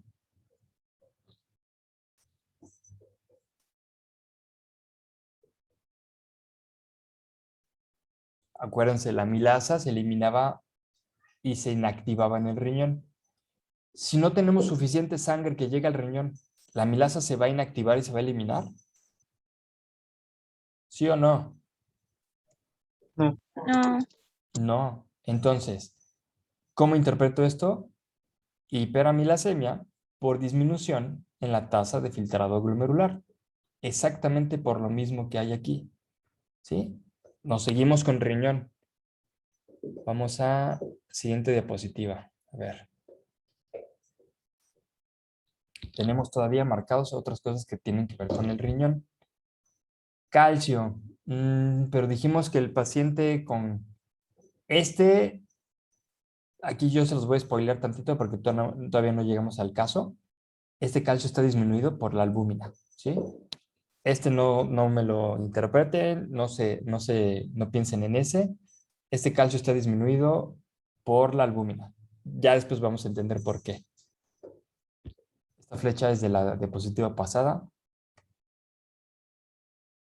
La voy a mover para volverla a poner después. El fósforo está incrementado, tengo hiperfosforemia. El fósforo también se filtraba y también se excretaba a nivel renal. Si yo también tengo un paciente que tiene deshidratación o un proceso de choque, es probable también que podamos llegar a tener hiperfosforemia por la misma causa. ¿De acuerdo? Y estos también necesitamos ver la clase de electrolitos para tenerlo un poquito más claro. Ahorita también quisiera no meterme tanto en esto. Este potasio es por el daño del tejido. Entonces, no hay una relación directamente del riñón, ¿sí? Por eso, porque no hemos visto la clase. Lo que me interesa ahorita es que tengamos claro la interpretación de esta parte y otros analitos que por la misma disminución de la tasa de filtrado glomerular pueden aumentar, ¿sí? Entonces,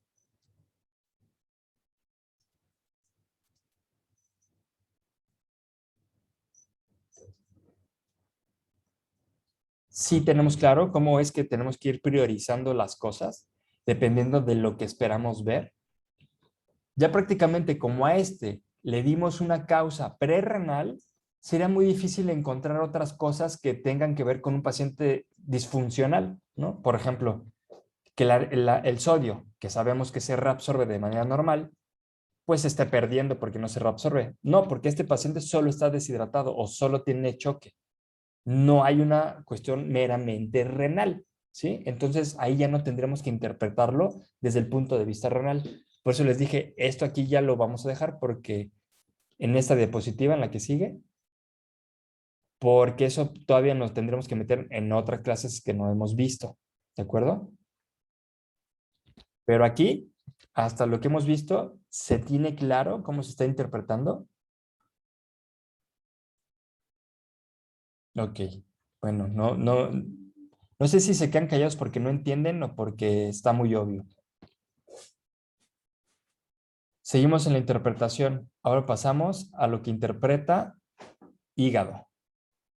Y vamos a ver, si quieren aquí pueden hasta hacer como subclasificación y checar, por ejemplo, qué es lo que evalúa función, qué es lo que evalúa integridad, qué es lo que evalúa colestasis, ¿de acuerdo? Entonces, integridad. Integridad. Colestasis, ¿qué volteamos a ver para colestasis? A ver, Fosfatasa. fosfatasa, colestasis. ¿Qué más? Bilirrubina. Bilirrubinas, ¿cuál de todas? A ver, Katia, de las 2 bilirrubinas, bueno, de las 3, ¿cuál es la que esperarías ver en una colestasis elevada?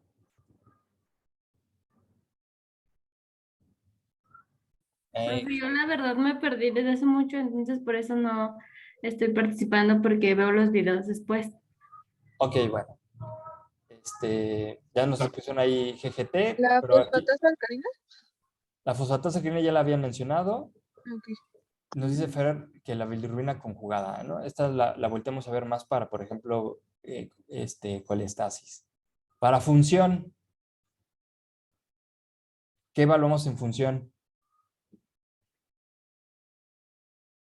A ver, Samuel.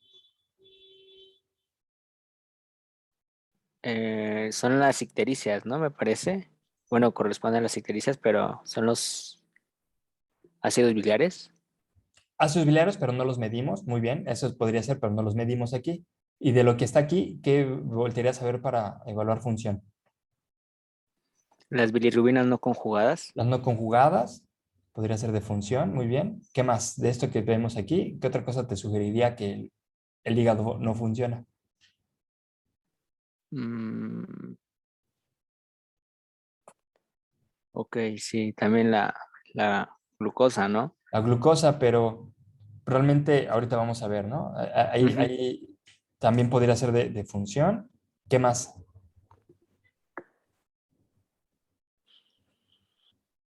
Las proteínas, tal vez. ¿Todas? No, sería solamente la albúmina. Ok, muy bien. Entonces, cómo descarto, gracias Samuel, cómo descarto que estas están alteradas por función o no? Bueno, tiene que haber otras causas subyacentes. Si, por ejemplo, tuviéramos un problema de función hepática que nos lleva a una hipoalbuminemia, solo veríamos hipoalbuminemia. Pero aquí el cuadro prácticamente me está sugiriendo que son pérdidas según la relación AG, selectiva o no selectiva, eh, Valeria Ruiz, porque hay 2 Valerias. ¿Selectiva? ¿Es selectiva? ¿Esta es selectiva? Ah, no selectiva. Es no selectiva. ¿Por Sí, qué? sí, sí. Pues porque las dos van para el mismo lado, ¿no? Van para el mismo lado, las dos van para abajo, muy bien, y eso hace que las proteínas totales también se vayan para abajo. Entonces vemos un cuadro que es no selectivo, que considerando que el paciente seguramente tiene pérdidas, terapia de líquidos, seguramente da sangrado, estamos determinando que las pérdidas proteicas o las disproteinemas son no selectivas por pérdidas. Entonces, con eso descarto que esto tenga que ver con el hígado y que la función o que hay una disminución en la función. Entonces, quitamos la participación de hígado, ¿no? Como no era un problema renal, porque es perrenal, también quitamos la participación de riñón, ¿sí? Y vean cómo vamos priorizando y nos quedamos con las causas probables. Y esto es un proceso que ahorita yo se los estoy haciendo así para que lo vayan poco a poco discerniendo, no sé cómo lo conjugo, pero y poco a poco lo van priorizando, van haciendo sus procesos mentales. Y después llegan a grados en los que ven los números y ya prácticamente en su mente tienen todo el cuadro, ¿no? Así yo ya veo todo esto y yo ya sé qué tiene el paciente, ¿no? Sin forzosamente ir viendo uno por uno, ¿no? Así como de una forma general, uno se da una idea. Entonces, ¿el paciente tiene un problema de función? ¿Sí o no?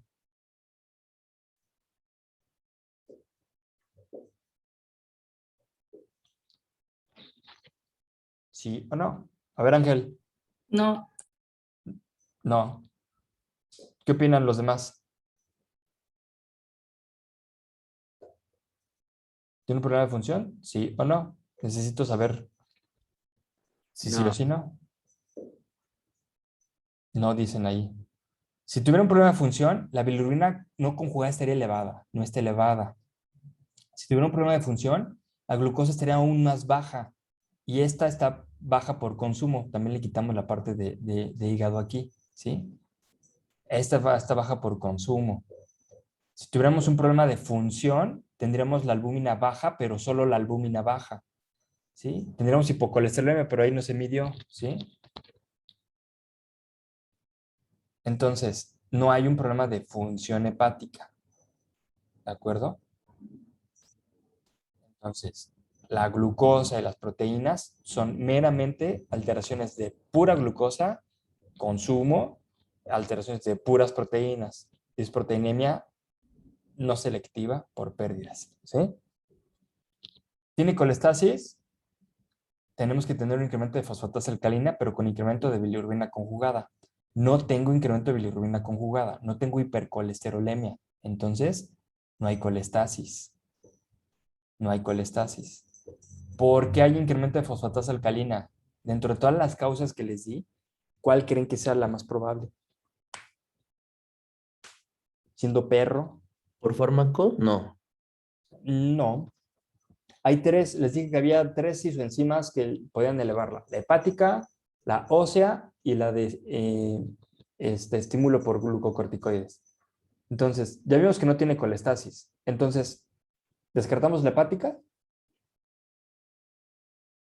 ¿Será por uso de glucocorticoides? Bueno, de eso.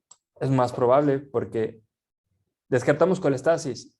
Entonces no es la hepática. ¿El paciente nos dice en la historia clínica que tiene alguna fractura? No, entonces no es la ósea. Me queda la inducida por glucocorticoides. Y que los glucocorticoides no tienen por qué forzosamente meterse en medicina. Tenemos también nosotros nuestros propios glucocorticoides. Si no, pregúntenselo cuando están en esos momentos antes del examen, ¿no? ¿Cómo se sienten? Si todos ustedes fueran caninos, antes de los exámenes tendrían la fosfatasa alcalina elevada, ¿sí? Entonces, no hay colestasis. ¿Hay problemas de integridad?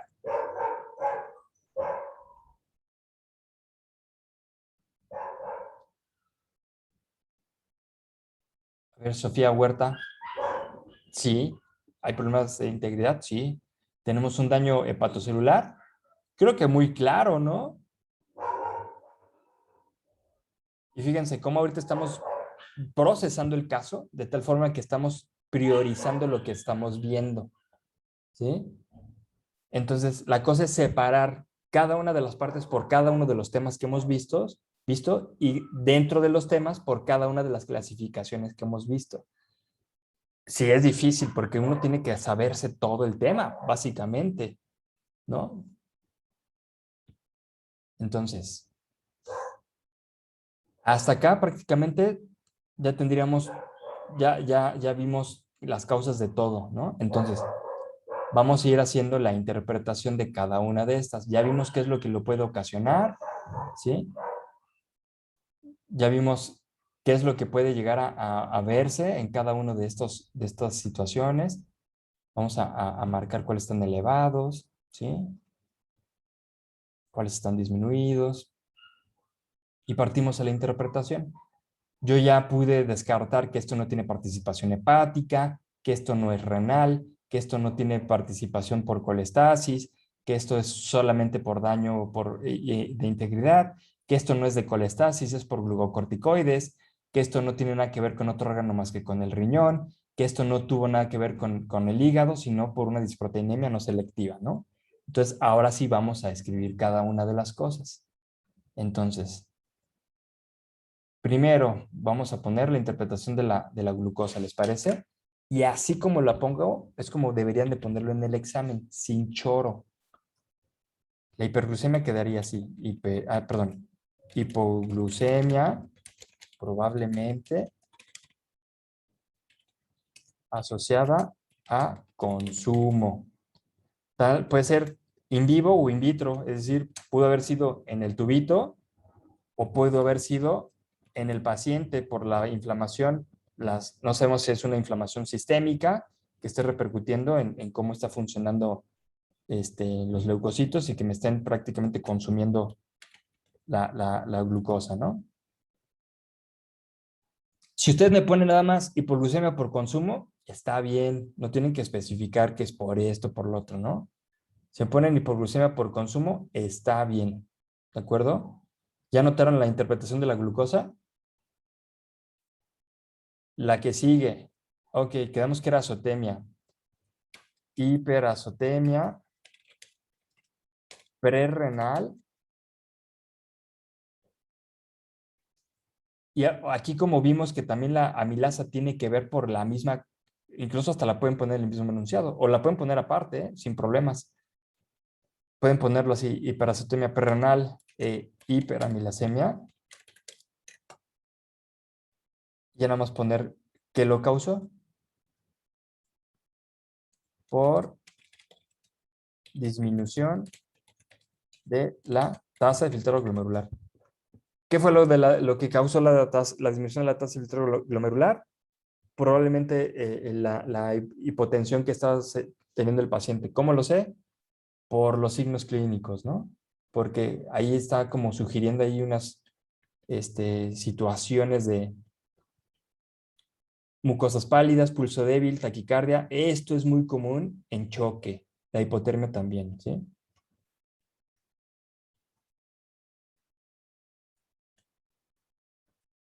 ¿Hasta acá alguna duda? Fíjense, ahí podría yo haber puesto hiperazotemia prerrenal por disminución de la tasa de filtrado glomerular y aparte, ya cuando llego a la amilasa, poner hiperamilasemia por disminución de la tasa de filtrado glomerular. Pero como es la misma causa, las pongo en el mismo enunciado. ¿Sí? Ok. Siguiente interpretación.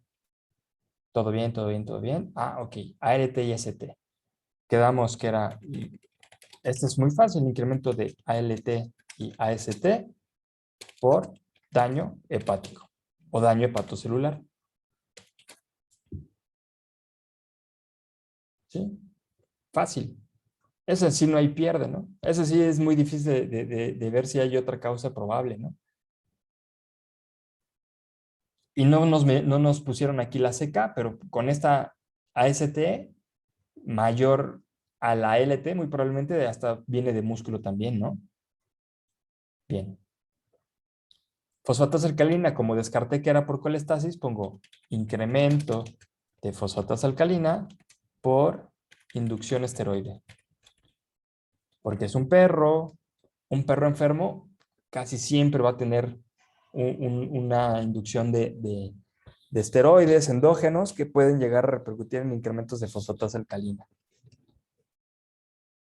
¿Sí?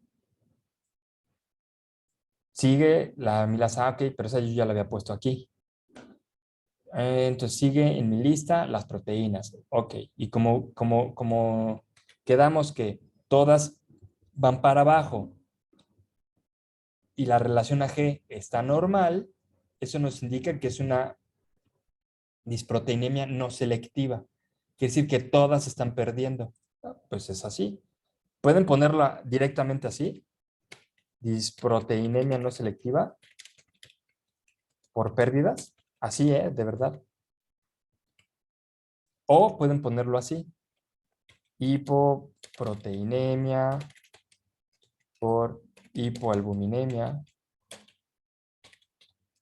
e hipoglobulinemia por pérdidas, ¿no? Además que pues, está como más fácil ponerlo ya todo directo, ¿no? Fíjense, sé que esto pues, lo estoy poniendo yo muy fácil porque pues yo he hecho esto por años, ¿no? Y no se sientan presionados. Vamos a estar viendo casos, para que esto se empiece a mecanizar y empiece a hacer esa misma forma de poner colorcitos para ir descartando por órganos, sistemas y luego ya dentro de un mismo órgano ir clasificando por ejemplo, hígado, función, colestasis, integridad, ¿no? En riñón, perrenal, renal, posrenal, ¿no? Ah, si es perrenal, entonces ya no tiene ningún proceso de pérdidas ni de disfunción, entonces ya nada más me voy a qué es lo que no se está filtrando porque no llega sangre, ¿no? Si sí es renal, bueno, pues ahora sí, ¿qué sí se va y qué se queda? ¿Qué debería de quedarse, pero en la enfermedad se va? ¿Y qué debería de irse, pero en la enfermedad se queda? ¿No? No va a pasar la diapositiva que sigue, porque todavía faltan las clases para poder tener una correcta interpretación de lo siguiente. Pero hasta aquí, ¿alguien tiene alguna duda? Como, no con el caso en sí en general, sino con el procedimiento, la dinámica de ir separando e ir viendo cosa por cosita e irla checando. Sí, son muchas cosas, yo lo sé, yo lo sé. Por eso es el primer caso clínico que vemos de bioquímica. Recuérdenlo, es el primero. No, no es como que yo les vaya a poner un examen y órale, pues a ver cómo le hacen, ¿no? Ahí tengo, estudienle y ahí cómo le hacen. No, lo vamos a ir viendo poco a poquito. La amilasa es porque, acuérdense que la amilasa se inactiva, que a pesar de que la produce el páncreas, la forma en la que se inactiva es a nivel renal. Se inactiva y se elimina a nivel renal, porque no podemos tener una enzima que causa degradación de muchos componentes de forma constante en el cuerpo. Entonces tenemos que degradarla de alguna forma. Es como la insulina, se degrada a nivel hepático. Esta se degrada y se elimina a nivel renal. Entonces, si yo tengo un riñón que no está eliminando sus componentes porque no le llega suficiente sangre por el choque, vamos a tener un ligero incremento de amilasa. ¿Sí? Bien. Entonces, fíjense, es por esto que es importante tener esos repasos de vez en cuando. Por eso es que a veces se les hace más fácil interpretar casos clínicos a la gente que tiene el estudio para los cuestionarios opcionales y los que hacen los mapas mentales o conceptuales. Porque como hacen la evaluación constante, ¿no? O incluso muchas veces para poder hacer el estudio, para poder hacer el mapa, reven el video y ya tienen un poquito más claro, porque primero, obviamente, todo proceso mental es, primero lo que lo asimilo, la información nueva, la escribo, la leo, y luego es así, ok, ya tengo ciertas cosas claras. Voy a volver a ver el video para ver qué cosas se me pasó por estar escribiendo. Es como cuando ven una película que les gusta mucho, ¿no? Y que cuando vuelven a ver, de esas que tienen como un giro en la trama, ¿no? Y que cuando vuelven a verla, dicen, ahora ya entendí por qué desde el inicio tuvieron esta interacción, o por qué dijo esto, o por qué pasó esto de esta forma, ¿no? O de repente empiezan a ver como ahí esos, como les dicen huevos de Pascua, ¿no? Mira, eso yo no lo había notado hasta que la volví a ver. Pasa lo mismo con el aprendizaje. Y a veces por eso es que es difícil. Y a mí me parece también un absurdo que muchas veces muchos compañeros pretendan que con una sola clase los alumnos ya tengan todo el proceso cognitivo para poder hacer una interpretación, ¿no? Entonces, estos son procesos que tenemos que ir viendo, repitiendo, haciendo, viendo, repitiendo y haciendo. Si no, pregúntenle a Andy. Ella lleva ya un TP, ya lleva tuvo un servicio social estuvo en patología también, pasó el internado, ahora está en el primer semestre de la maestría. Y Andy, ¿podrías decir que podrías interpretar de forma perfecta un caso clínico? ¿Estás ahí? ¿O tú, Jorge, tú crees que podrías, con lo que tú sabes, crees que podrías interpretar de forma perfecta un caso clínico, así nada más?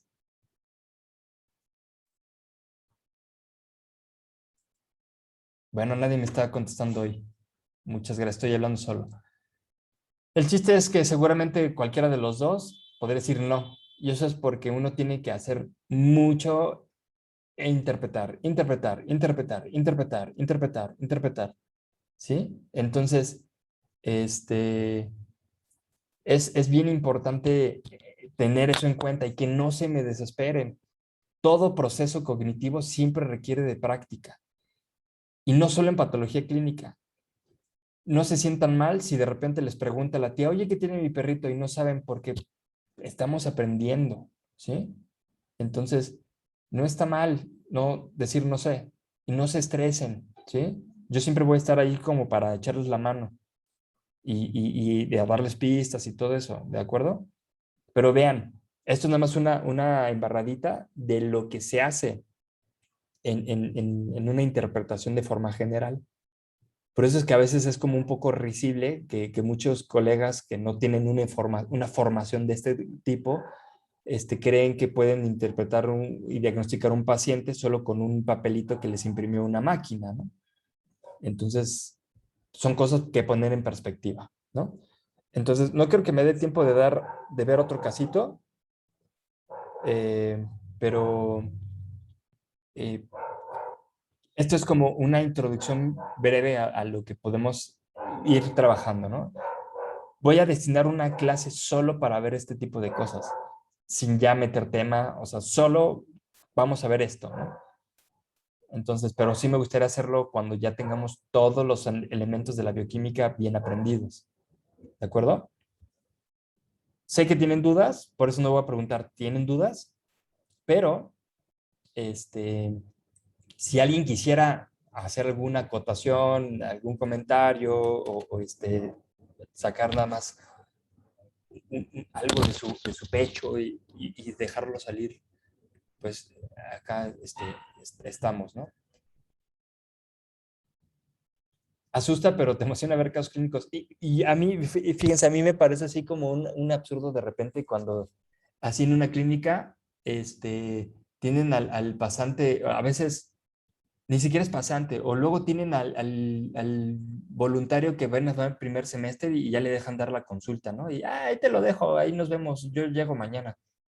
Y es así como, oye, espera, ¿no? Si incluso hasta con alumnos de posgrado es difícil que puedan llegar a tener una forma de ver de forma integral el paciente, pues menos alguien que está de voluntario. Por eso siempre tenemos que estar con ustedes. El colega que deja solo al voluntario es un colega al que no le importa el paciente, ni su voluntario, ni su estudiante. Tanto al voluntario y al estudiante siempre hay que cuidarlo como al paciente, porque dependiendo de la forma en la que lo guiamos, eso repercute siempre en un buen manejo en un paciente. Entonces, ya saben, aunque terminemos el semestre y ya no vuelvan a tomar clase conmigo, siempre van a poder escribirme para lo que necesiten, de verdad, ¿eh? Entonces, Muchas gracias, profesor. tomen a Manuel como ejemplo, que se acercó para volver a tomar las clases, ¿no? Para poder simplemente ser un buen médico. Pues bueno, entonces, listo. Todas estas cosas se quedaron también en el video, ahí para que las escuchen y las tengan pues, cuando quieran. Entonces aquí termino el caso, digo, ya no avanzo más porque todavía no hemos visto todavía los elementos que faltan de los casos clínicos, ¿no? Entonces todavía nos falta evaluar cómo se interpreta toda una bioquímica, hasta tiene un líquido corporal, o sea. Vean, la medicina no es nada así, no es fácil, ¿no? La medicina requiere de mucho. Entonces, pues bueno, ahí está. Espero que pues, haya servido un poquito de algo para visibilizar como todo lo que solemos hacer, ¿no? Pero listo. Hasta acá lo dejamos. Les agradezco mucho y aquí paro la grabación.